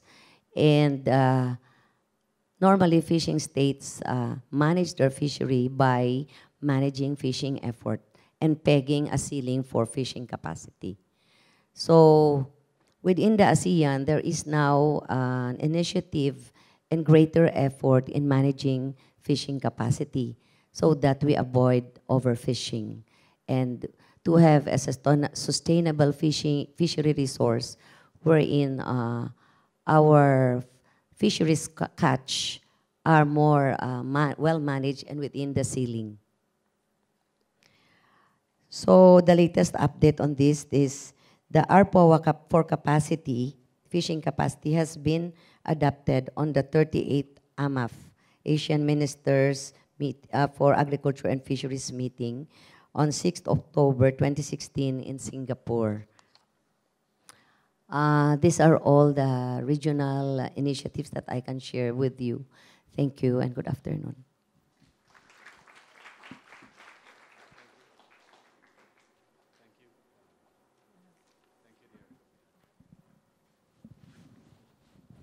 Thank you, Director Bayate, for your extensive presentation. I note your extensive talk about the efforts of the Philippine government to address IUUF. I know for a fact that, because when I was still serving in one of the embassies in ASEAN, I know for a fact that the host government of the country where I was serving was almost given a red card by the EU because of IUUF. But I think they adopted a lot of measures to address IUUF, and today I think they are about to give them the green card. So meaning that they can again freely export their fisheries stocks or fish to EU. And we're hoping that we can avoid that problem to here in the Philippines. But what I wanted to hear from you, Director Bayati, is how are we going to harness probably extensive fisheries resources in our new Philippine rice? And also existing fishery stock probably in the Scarborough Shoal, which is still an issue between us and China. But we can go into that probably during the open forum. Our last speaker this afternoon, ladies and gentlemen, is none other than, and may I please request him to join us on stage, none other than Commissioner Raymond Liboro, a former Assistant Secretary of the Department of Science and Technology, and Director of the Science and Technology Information Institute. This afternoon, he is going to talk to us. He's going to share his views on data privacy and protection of laws in the Philippines and in ASEAN. Director Liboro, you have the floor, sir. Thank you, Edgar. Thank you, ASEC Director and ASEC. Pleasant good afternoon to everyone. Everyone looks to be so serious. Are you all serious people here that attended this afternoon? And Your Excellencies, pleasant good afternoon. Of course, Yusek Noel Puyat from the PCOO. And I'm supposed to be joined by my colleagues from the Department of ICT. As you well know, National Privacy Commission is the newest member of the bureaucracy, having been organized only last year. And of course, the DICT is the younger because it's also been fairly organized just last year too upon the enactment of the DICT law. I'm mentioning this because the DICT, the National Privacy Commission, the Cybercrime Investigation Coordinating Center are basically new organizations enacted via laws. And these laws I would term to be 21st century laws that address 21st century concern. And alongside that, our neighbors in the ASEAN are also ramping up their own laws when it comes to data privacy and protection. Sir, are you from Singapore? Madam, you're from Singapore. That's why you're nodding very positively. Because Singapore is also, they were formed earlier than the National Privacy Commission, but very, very active in the privacy, the global privacy enforcement scene too. Very young din po ang Singapore Authority.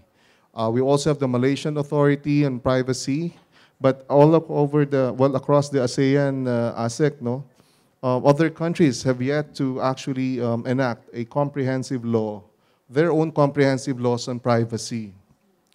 And you're talking about, they have their own specific laws, for example, that covers e-commerce and other related subjects. But a comprehensive law on privacy within the ASEAN, only 3 countries have that. It's Singapore, Malaysia, and the Philippines. So I really, when I got this invitation to talk about the privacy in the ASEAN context, I really felt that I should not miss this because we, in the DFA even, in the government, in the entire government, we should be, I hope that we can really play catch up on this subject because all over the world, outside the ASEAN, other unions are actually moving now together in a very fast pace and as a bloc. All right, as an organized bloc. For example, the European Union, did you know that by next year, on May 26, 2018, citizens from the EU or EU citizens' information will actually be prohibited from being exported to countries that are not considered adequate when it comes to data protection. So that's a very significant law that will take effect next year. It will affect us. It will affect Singapore. It will affect many countries that do process information of EU citizens. So just imagine. Well, it's a long-standing law which they call the EU Directive 95 because it was enacted in 95, but it was amended 2 years ago. And they now call it the General Data Protection Regulation of the EU. It's basically, well, again, countries that it basically penalizes companies that would export EU citizens' information to jurisdictions that are not considered adequate. But again, there are many ways that you can actually comply or be considered compliant. But nonetheless, as a country, for example, here in the Philippines, I mean, data privacy, they will always say, why did we ever enact this law? It's basically a law, well, 60% called from EU concepts and 40% from the regional APEC framework, okay? But again, we have to keep instead with the global trends when it comes to data protection and data privacy. Just recently, Japan also came up with their own law that would prohibit the export of Japanese citizens' information, again, to countries that they will not consider adequate. So you have the EU, and you now have Japan. And this would affect companies that are based here in the Philippines that processes this information. I mean, even in EU alone, I was talking about the BPO, talking to a BPO representative, and, well, they more or less say that around 15 to 20% of their businesses involve EU, a very small portion, but that could grow bigger. You have so many banks here, offshore banks from Europe, ING, Deutsche Bank, that will also be, again, that they're based here, that will be affected with this law. So it's very imperative, it's very important, and we have no choice, okay, but to be considered as a country that processes data responsibly, fairly, and lawfully. And that will be the key. That's the basic, the bedrock principle in data privacy and protection, processing data fairly and lawfully. So how many of you have read the Data Privacy Act of 2012? Can I get a show of hands here? Nobody. Can I give a quiz this afternoon? Nobody has read the law, all right? But have you heard of the Comelec hacking incident? All right? And you know what happened next, right? Yes, and what happened next was we enforced the law. And that is what we are here for. Okay, as a National Privacy Commission, okay, we rule, we advise, we mediate, we investigate, okay? And then we enforce. We enforce the data privacy law. So very basic, I'll just tell you what the law is all about. It basically states the obligations of controllers and processors on how to process personal data fairly and lawfully. And it also enumerates, among the 21st century law I mentioned, this is the only law here that enumerates your rights as data subjects, your rights over your personal information. So what the law is actually giving you is the right to have control of your own personal information. It's giving back control of your personal data back to you. And if ever that gets violated, you have the National Privacy Commission to run to. You have a right to be informed about how your data is being processed. You have a right to access your data. You have the right to object whether your data is being processed properly or not. You have a right to withdraw your consent. Whenever you give consent and you're not, you have a right to withdraw that consent. You have a right to complain. And you have a right to be indemnified just in case you pursue a violation that has been committed against you. So this is what differentiates the data privacy law from other informational security, probably information security consideration. And this is being, of course, fairly recently, you have the BPI case, for example, the Bangko Sentral coming in, and probably people are asking, I don't know if you're Googling now. Just today we came up with a statement that we are doing a compliance check on BPI. It's a privacy compliance check. But what differentiates our mandate with that of the banking authority? So you may ask, okay? Again, what differentiates data security with data privacy? So when you talk about data security, you talk about the availability, confidentiality, and integrity of data, all right? But when you deal about data privacy, here is what you have to remember. You talk about rights. Rights of individuals and obligations of businesses or persons that processes personal data. Yun ho yung diferensya nito. Okay? Nakasentro, the law is centered on the individual. Okay? And how your rights should be upheld. Okay? Meanwhile, you have data security. You talk about your data not falling into the hands of thieves, all right? And not being accessed through hacking and all. But there's also a crisscrossing concern between that. But just to differentiate, that's why, in data privacy and in relation to the cases that is before us, it is really a case when it involves individual personal information and violations of rights of individuals. All right, so I prepared the slide presentation, but I won't be doing that anymore. It's a 300-slide deck. No, just kidding.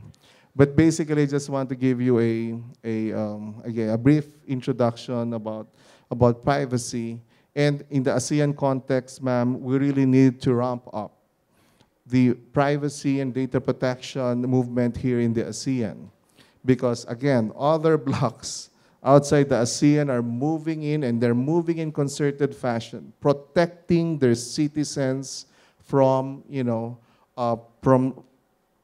information privacy rights violation. So we ourselves, I mean, if the EU has done it, Japan has done it, probably, for us also, okay? We do a lot of cross-border data transfer. We should be aware that this is really going. Other countries and other blocks outside the area are consolidating, behind data privacy and protection for their citizens. So, the ASEAN initiative should also be touching on this, because we have no choice. It is the trend, and we've got to protect ourselves. Thank you.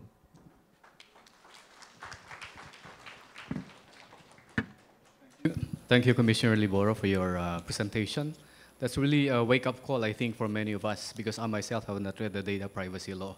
I didn't know that it existed already. I only know about privacy laws in the old books that I've read in the College of Law, but none of this sort. So thank you for that. I'm sure that after today, we'll be going back to our Google and try Googling this, what this data privacy law is all about, and what are our rights under this law. Anyway, we have come to the last presentation this afternoon. I think now we have come to the most exciting part of our program, which is the open forum. I understand that we have already circulated some cue cards or business index cards. So for those who have written some questions, we will now have the opportunity to ask them.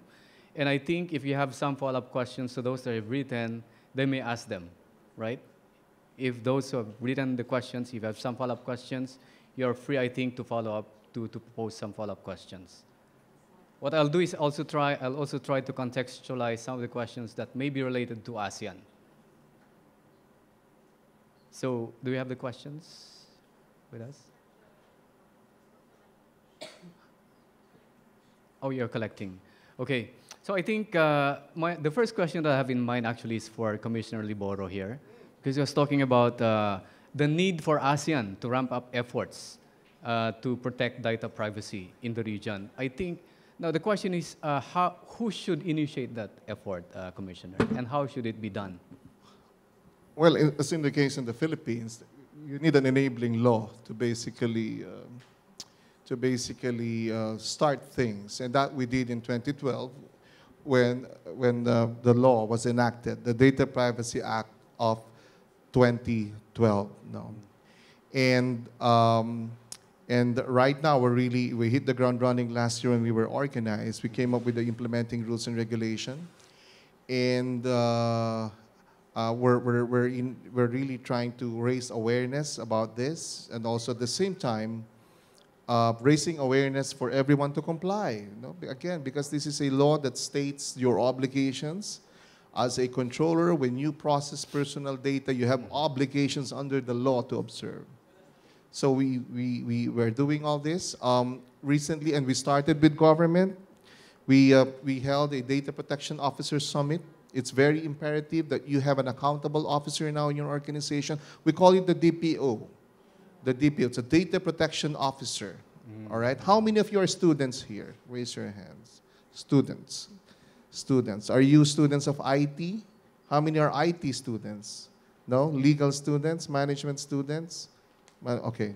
The reason I'm mentioning this is that the data protection officer is actually a sunrise career or a sunrise job that is now being most sought after in Europe, for example. By 2018, next year, Europe alone will be needing 77,000 DPOs. Wow. DPOs. Imagine, I mean, Filipinos are very good in, it's something that we can master, we should master. 77,000 DPOs, because that's how stringent the laws have become in the European Union. There's opportunity here, but before we take that opportunity, we have to be resilient ourselves. So, all right? So how do we initiate it? Again, the law first must be firm, and it must be of international standards, because there's no point in coming up with an internal law which nobody outside would recognize. So ours, again, it's patterned after Europe. It also considered the APEC framework. Okay, so it's both a rights-based law and a market-based law, if you would call it. So we try to balance it. Okay, there's also a benefit when should you say in getting the game quite late, because we're already playing catch up to Europe and other countries, because we get to tweak our approach and see what works and what don't. Okay, so in our case, our law is an omnibus law. It covers both private sector and the government sector. I believe in Singapore it only covers this private sector, and also that also goes for Malaysia, I suppose. Okay, and ours is omnibus. It covers both government and the private sector. And our twin objective is twofold, really, not only to protect personal information privacy rights, but make sure that there's free flow of information that will actually push the economy to newer heights. So dalawa ho yun. We have to balance that, protecting the rights of our citizens, information privacy rights, at the same time making sure that there's free flow of information. Thank you, Commissioner. I think I have another question for you here, and this pertains to cybersecurity. Okay. And the question goes, is there a comprehensive cybersecurity which is coherent among ASEAN member countries? I don't know how you will... Again, we have the DICT, and attached to the DICT is the newly formed Cybercrime Investigation Coordinating Center, or the CICC, which is supposed to coordinate all the cybercrime initiatives and investigations here in the country. Now, if you're talking about the cybercrime, let's talk about the Philippines first. We just recently launched our own cybersecurity plan, National Cybersecurity Plan. Okay, it's also in the stage of being introduced to everybody. But it's a case of us having preventing ourselves from being overtaken by events. So every day, as we speak, I mean, the cybercrime and cyber threats are rising. We really have to play catch up here again. But we have all these laws. If for any consolation, I think we have the trinity of laws that would actually protect now citizens and also fortify our defenses. We have the Cybercrime Prevention Act of 2012, and the Data Privacy Act of 2012, and the creation of the DICT. I think those three laws are enough, okay, to build the infrastructure or start the infrastructure where we can build on all these programs, organization, and establish that culture of prevention, that culture of, again, promoting data hygiene, data protection, hygiene among, to everyone. So, yun po, may plano na. But again, we have to work harder in making everyone understand and observe this cybersecurity plan. Thank you, Commissioner Lugar. I'm sure that there are other questions that are directed to you, but let me move on to other questions that are going to be directed to the other speakers. And this one relates to recognition of licenses, certificates of professionals around the ASEAN member countries. I remember that when I was in Thailand a few years ago, our teachers would complain to us about their salaries because they'd say that they're not being given adequate salary because their degree here is not given full recognition by the Thai government. The question, therefore, is addressed to Assistant Secretary De La Vega, and it's about the ASEAN Mutual Recognition Arrangement. What is the current status, ma'am, of the mutual recognition arrangement, and what might be holding back its full realization? Thank you.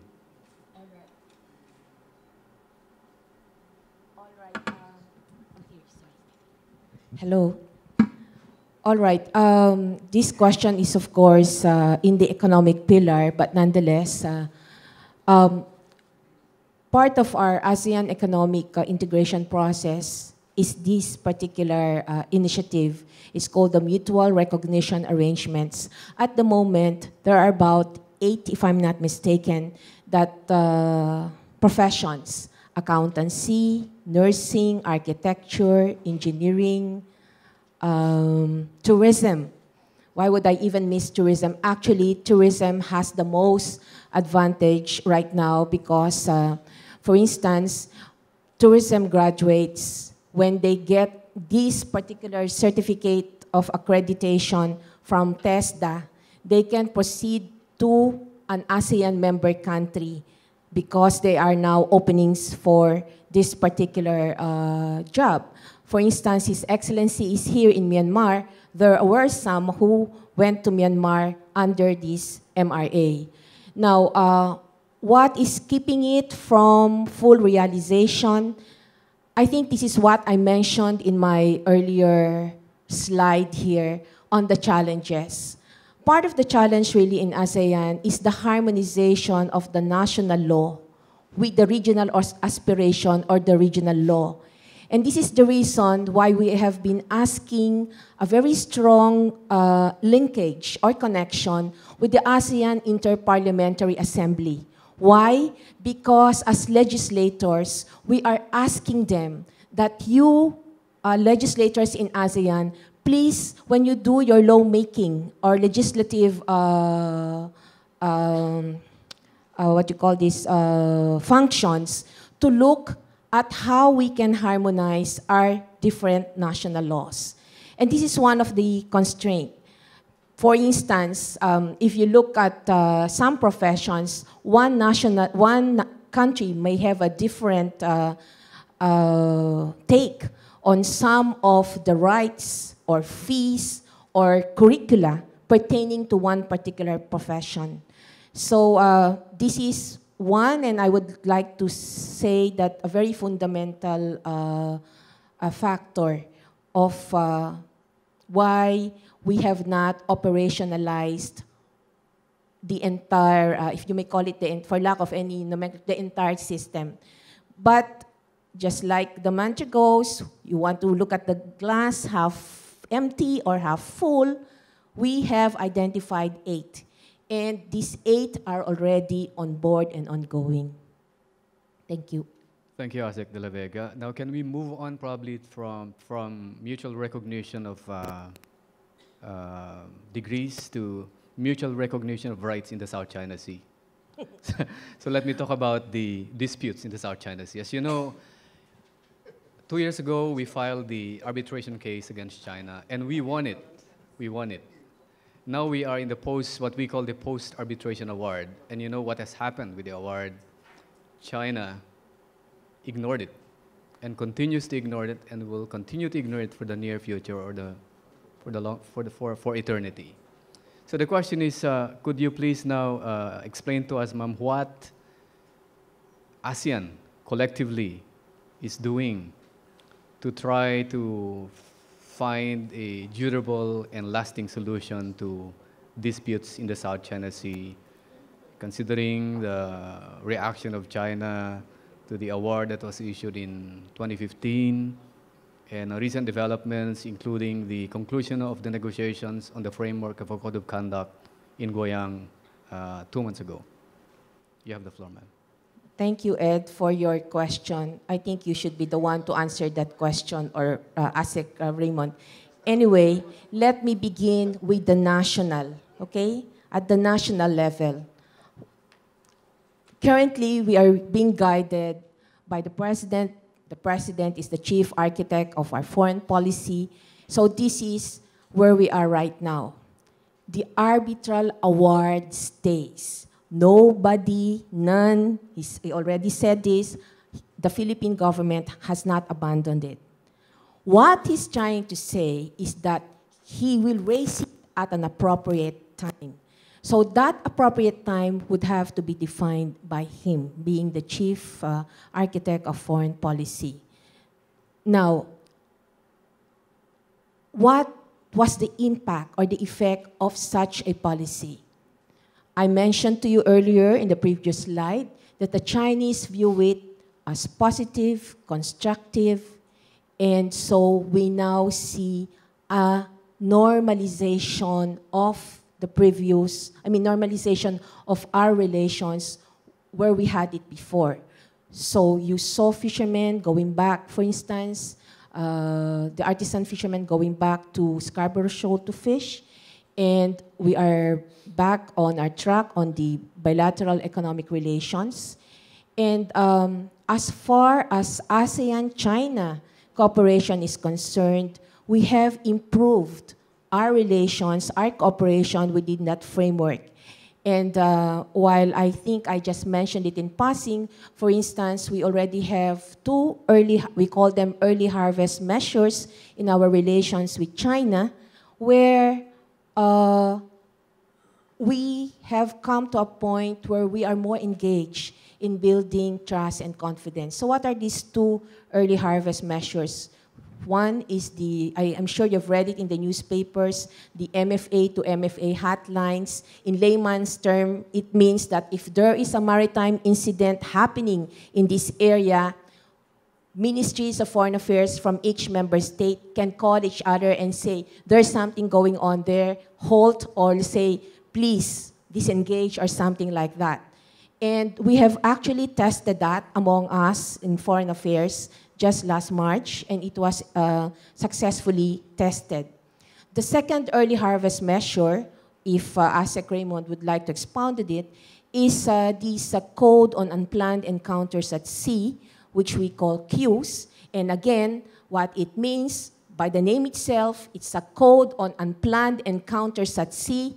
If you meet at sea, and it's not planned, so you have this framework, or you have this platform, and both these initiatives that I've mentioned, the MFA to MFA hotlines and the queues involving the navies, are all meant to de-escalate tension and to manage tension in the region. So, and there are more areas of cooperation, practical areas of cooperation, working, under the framework of ASEAN-China, on economic, on social-cultural pillars. And you can't really isolate, because we have been saying that our relations with China is not the sum total of our relations, whether it's going to be at the bilateral level, that's Philippine-China, or even at the level of ASEAN-China. So I think what we can say at this stage is that there is an improved climate in the ASEAN-China cooperation. And part of it really was because after the visit of President Rodrigo Roa Duterte recently, both in, I think in October last year, and then recently, just last month, he was again in China for the One Belt, One Road Forum. This had helped a lot to move or advance our relations. So I hope I answered the question. Thank you, Axel. And according to my watch, it's already 5:15, and our session is supposed to end at 5 o'clock. But let me request the indulgence of Professor Macaranas here, who is supposed to give the closing and synthesis of our session today, because I'd like to ask just one short question to our speaker from BFAR.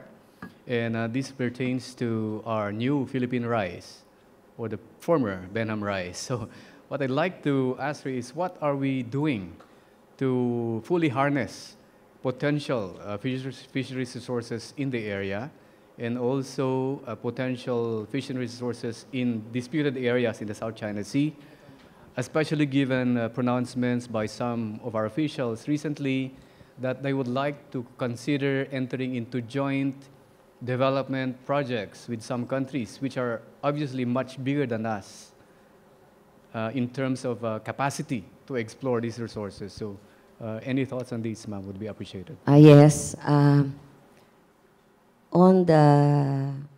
our plans for Philippine rice, our future plans for Philippine rice does not only lie on BIFAR.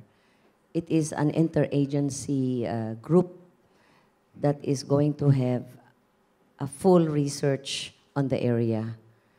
There is an area that will be assessed through exhaustive research by DENR Biodiversity Management Bureau.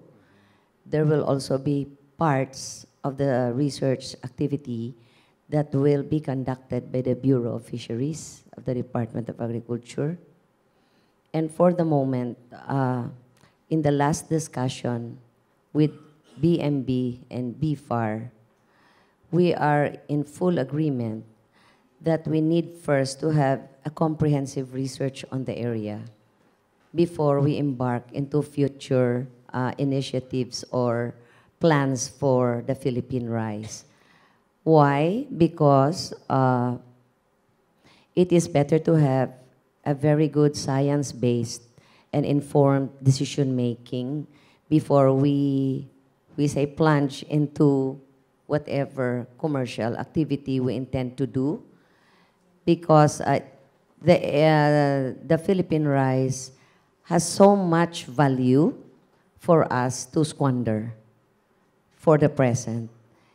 And we know that the results of the study and of the assessment of the DNR BMB and the last expedition with some civil society groups like Oceania showed that even our most rare and threatened species are there thriving, and the collection there, which we have not seen for 20 years, have been found there.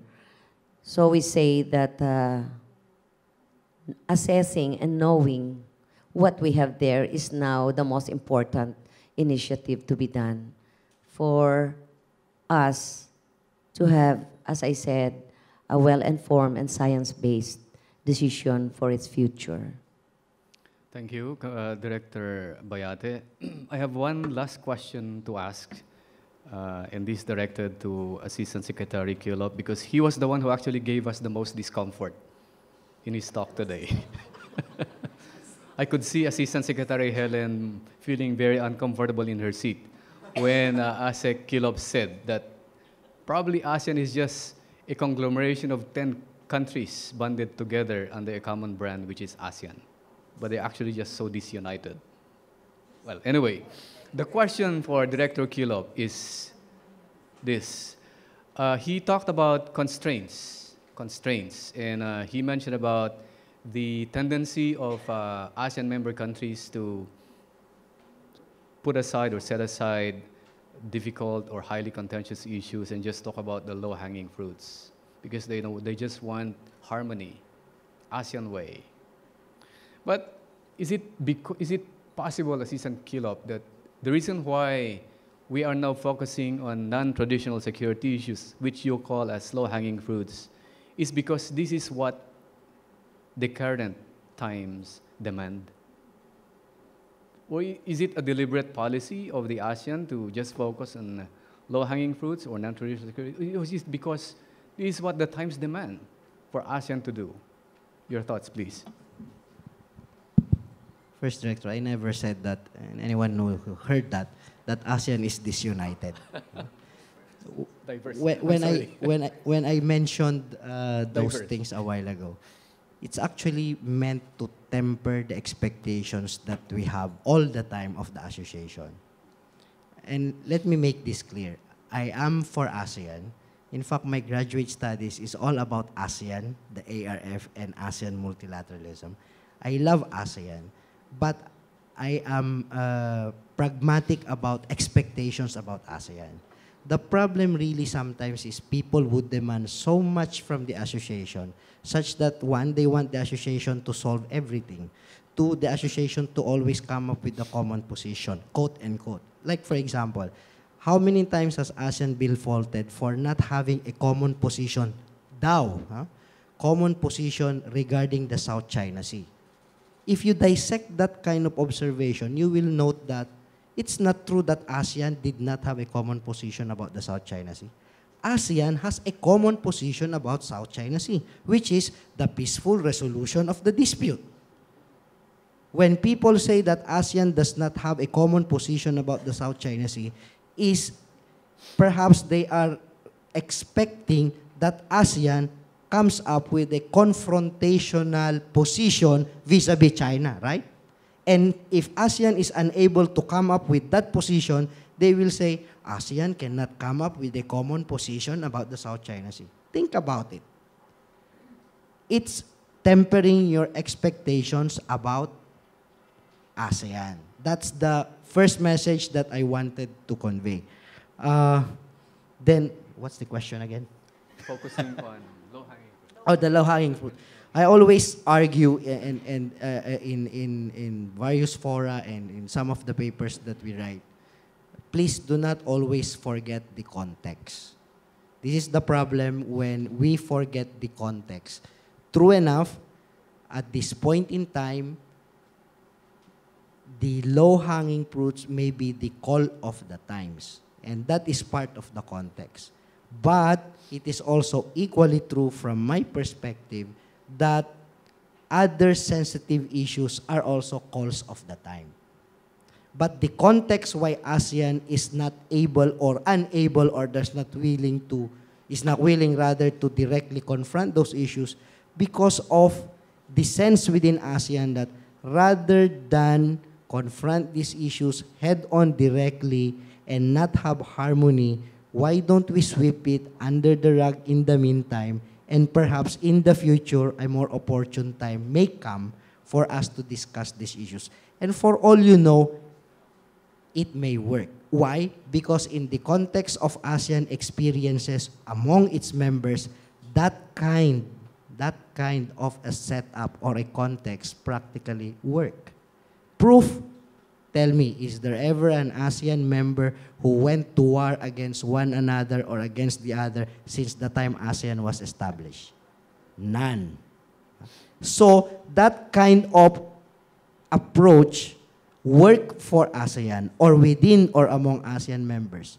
The thinking is it may also equally work as regards other issues that involves extra ASEAN countries. Whether that will work or not is a big question, and you need a dissertation to answer that. No? Hindi pa natin alam.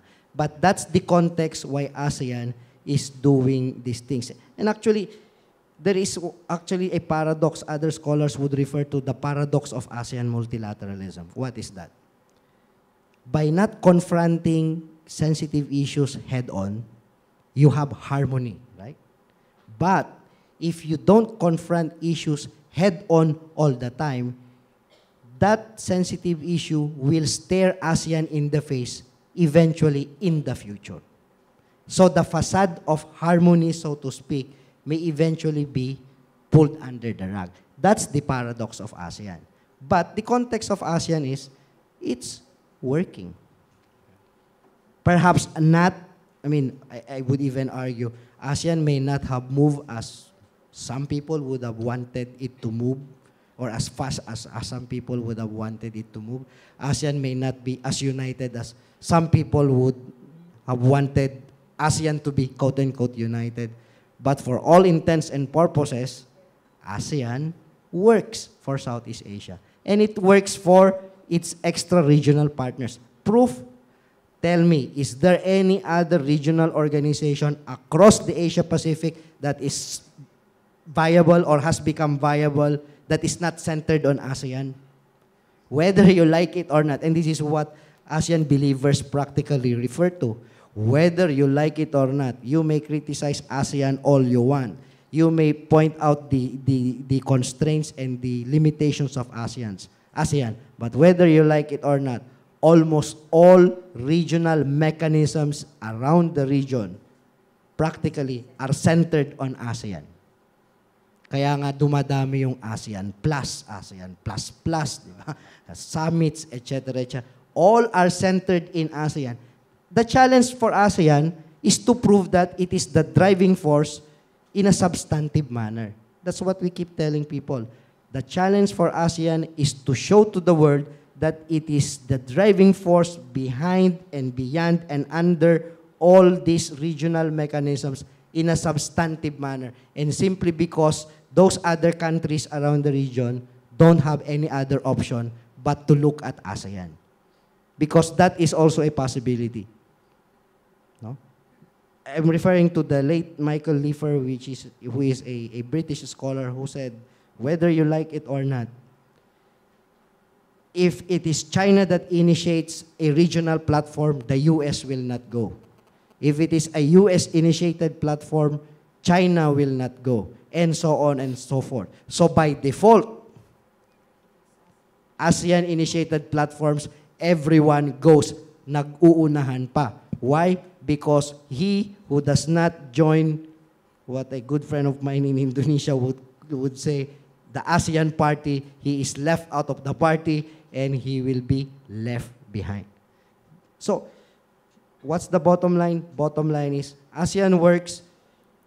Let's temper our expectations with ASEAN, but let us try to move ASEAN forward so that its being a driving force becomes such in a substantive manner and not merely because of accident. Salamat po. Maraming salamat, Asek Kilob. Truly illuminating. That's why I really enjoy being in a meeting with Assistant Secretary Kilob because I always learn a lot from him whenever he talks. Thank you, Asek. Well, with that, ladies and gentlemen, I'd like now to call, why don't we give our speakers another round of applause for their excellent presentations. And at this point, I'd like to call on Professor Federico Macaranas to give us a synthesis of the presentations today. Thank you.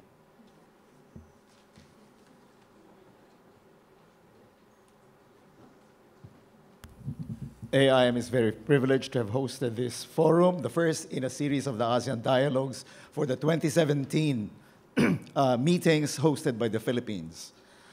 I note that all of you came here with the expectation of being part of our society that understands ASEAN better. More than 80% of people have heard of ASEAN, but only 24% have a basic understanding of ASEAN.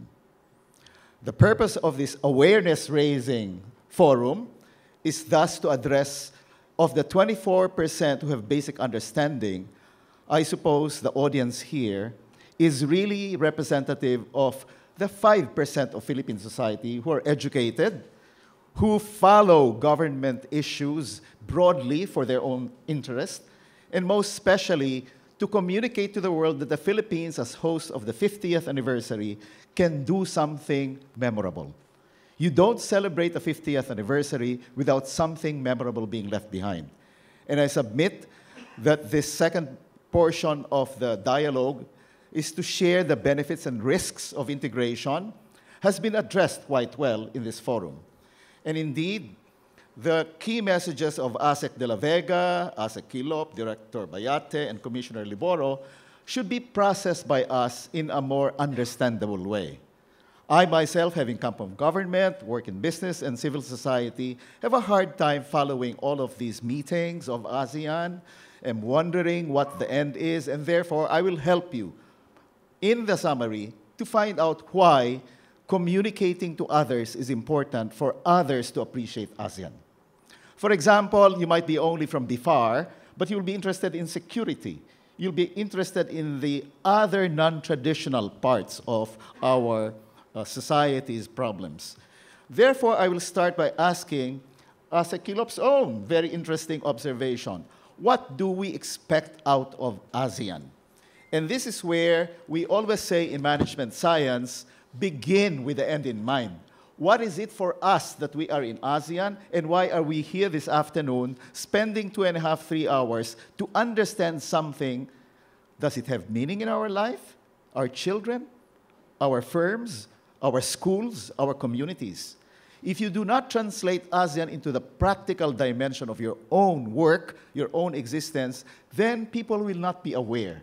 Awareness is really relating to your own needs, no matter how primal or visceral or very, very high level sounding. Let me therefore begin by saying that the security issue is very basic to all human beings. And the first is my personal safety. That's why defense and military issues are very primordial to us in ASEAN, because recently we were born with the fear that indeed this is a permanent aspect of 21st century. But I note that the complex 21st century has to be communicated well to people. So if it's not this personal safety and security, which is very complex, what else would we be looking for ASEAN? Shall we move a higher plane and say, it will make me more prosperous, which is an objective of the economic community. And it will make us indeed realize our potential, which is what the social, cultural community wants us to know. Therefore, this first dialogue is very important in us getting the answers to the question, as citizens of ASEAN, do you feel more secure after hearing the reports today? So that when we ask our leaders, is ASEAN really enriching my understanding of security? And this is where I begin the exercise. What were the security issues? Not only my personal safety, not only my food security, so that fish is available legally in a reported way, in a documented way, and definitely in data privacy, so that I know the driver of the 21st century is no longer going to be land, labor, or capital. It's going to be data. Because the data is what people are looking for when they sell products and services to you. And more of the 21st century will be data-driven economies. We need land for the food. We need land for the borders, for security. But it is information and data that have to be processed for us to improve our welfare. Point in fact, I know you're all drowned by the meetings cited in ASEAN. Imagine when I headed the APEC SOM, there were 3 times more meetings because APEC is 18 economies at that time, plus many, many partners as well. And so my fear is that we are swimming in information, yet we do not know how to process the information. So personally, this is my take on how the information should flow.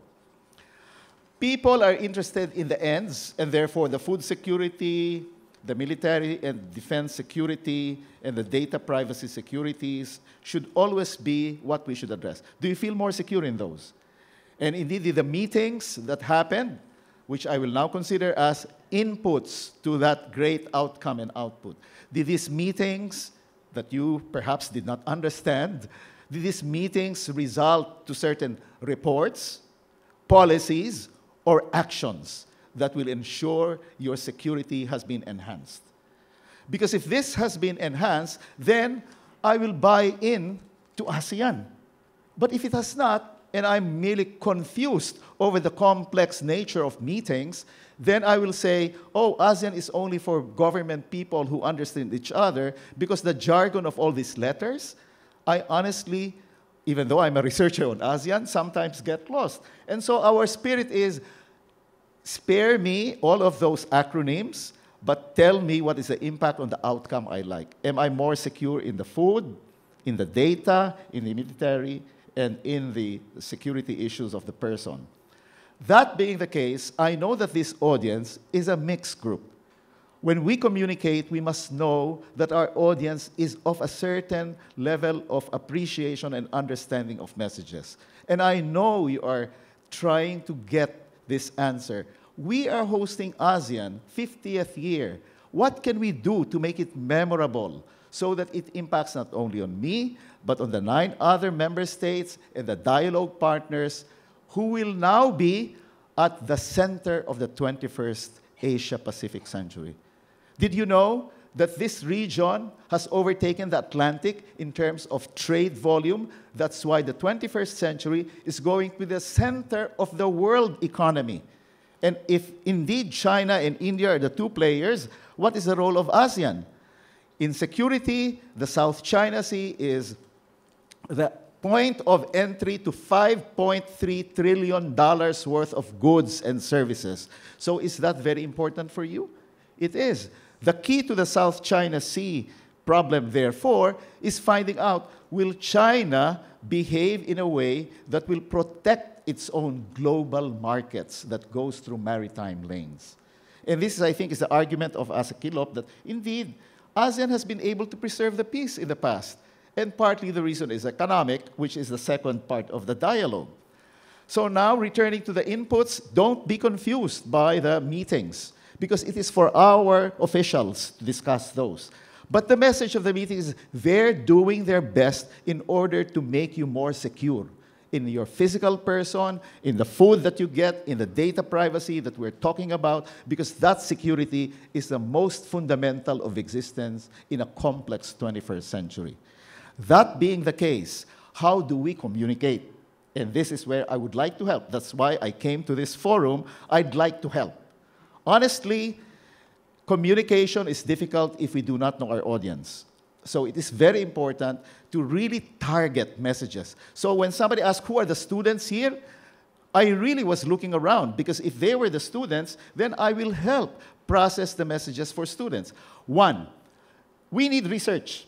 And everyone is saying, if you do not know your neighbors, then you have a difficult problem in dealing with them.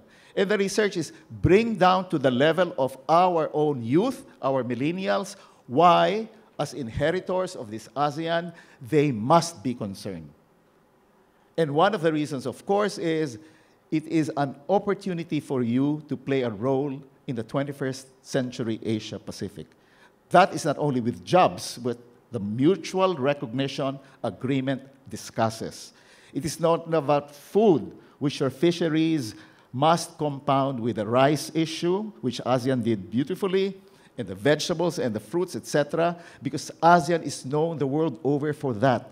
So ASEAN is a good place to start from basic natural resource-based industries and the human professional resources that will make up for the 21st century's new industries. That being said, how come we are not able to project that message to our publics? Especially on the 50th anniversary, we must say, hey, ASEAN has done well in the past, but what are your aspirations? What are you looking for? If it's security, how did ASEAN in the various fora participate in that effort to promote your security? I submit the following for your understanding. Maybe we should think of the problem that Asakilop raised as follows. ASEAN began as a political, intergovernmental forum to address peace issues. Then the governmental issues went into the business concern for cooperation so that in a peaceful situation, you can have the businesses and industries, both large and small, to flourish so that we can be a collective, prosperous community. Then, of course, after that, we say that, but beyond the prosperity, what is it that we wish? And this is, of course, the vision of the ASEAN leaders. Because prosperity is for something, and that's for us to live harmoniously. And that's the reason why ASEAN, from its peace foundation to an economic foundation, returns to the social issue. But the basic problem of ASEAN is what I call a trilemma. A trilemma is where three parties observe a problem, but only two can solve the problem. Government is the first party, business is the second party, and society is the third party. Therefore, when you say ASEAN has business and government talking to each other, the question is, did we leave society behind?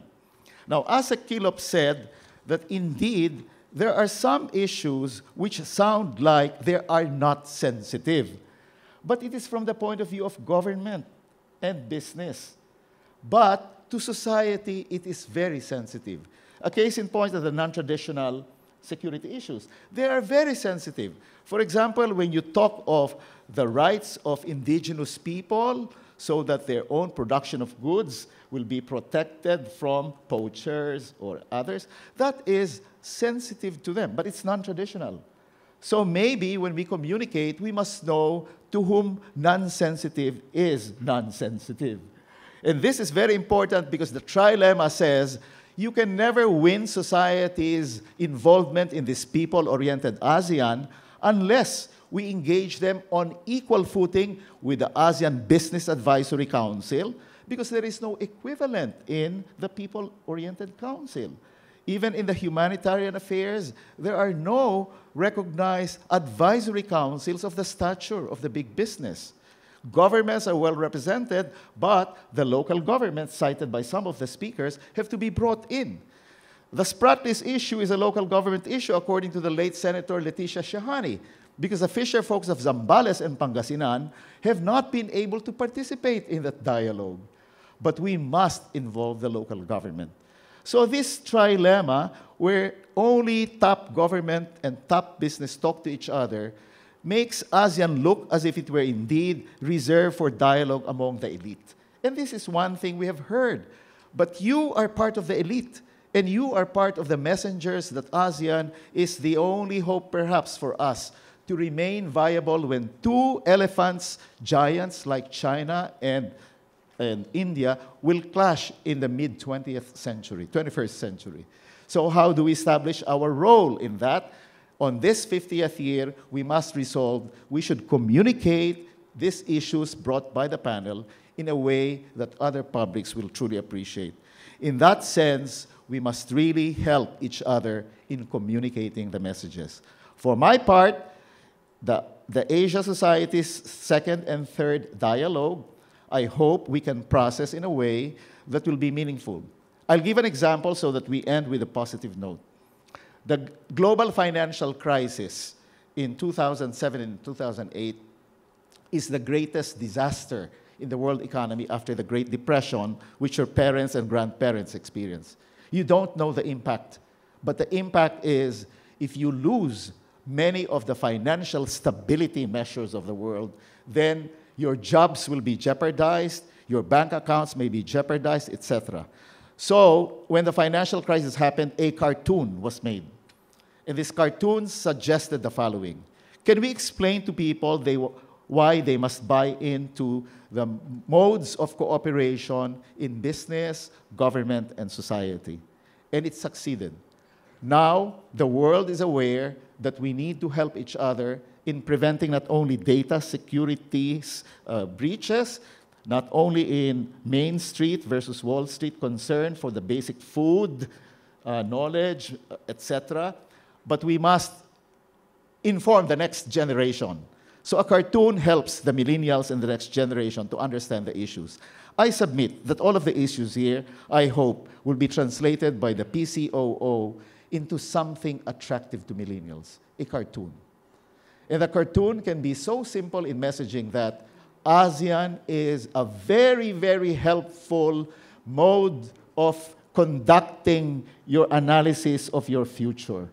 Because if you do not analyze your future with respect to ASEAN, then what organization will make you feel more secure in this part of the world? You might migrate to Saudi Arabia or the UK or the United States, but ASEAN will figure prominently in their relationships because the trade volume, the investment volume, the tourism volume will still revolve around Asia Pacific. In that regard, these cartoons are available in many, many websites, and I submit that this is the way we take home the messages of our outstanding speakers. They understood the issues, but we would like to understand it the way they understood it. Thank you very much.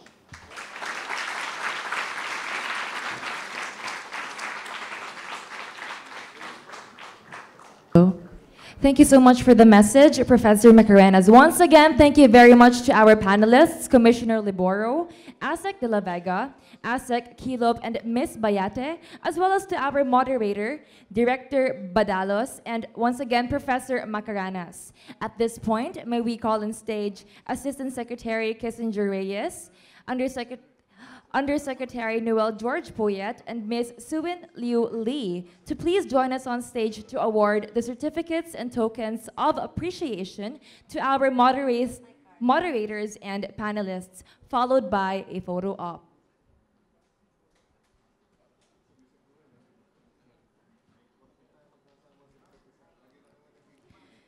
The Presidential Communications Operations Office, Committee on Media Affairs and Strategic Communications, in partnership with Asia Society Philippines and the Asian Institute of Management, would like to award the Certificate of Appreciation to Assistant Secretary Helen de la Vega of the Department of Foreign Affairs, Assistant Secretary Raymond Quilop of the Department of National Defense, Ms. Drusilla Bayate of the Bureau of Fisheries and Aquatic Resources, and Commissioner Liboro of the National Privacy Commission.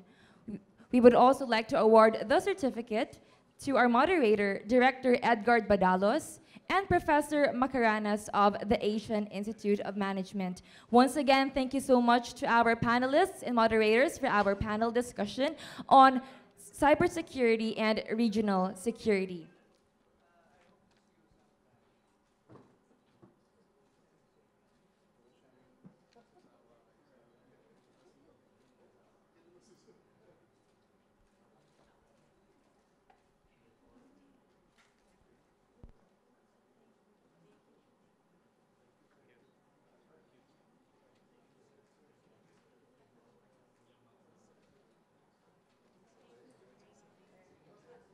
Once again, thank you so much to our moderators and to our speakers. This is just first of the ASEAN Dialogues. Please do not forget our hashtag, ASEAN 2017 Dialogues and ASEAN 2017. And you can also, please do check out ASEAN 2017 FB page for our live updates. And on that note, we would like to invite everybody to attend the second leg of the ASEAN 2017 Dialogues, Business Beyond Borders. This will focus on the economic pillar of ASEAN, which was slightly discussed a while ago. So that's a bit of a teaser for all of us today. And this will be on July 11. Mark your calendars.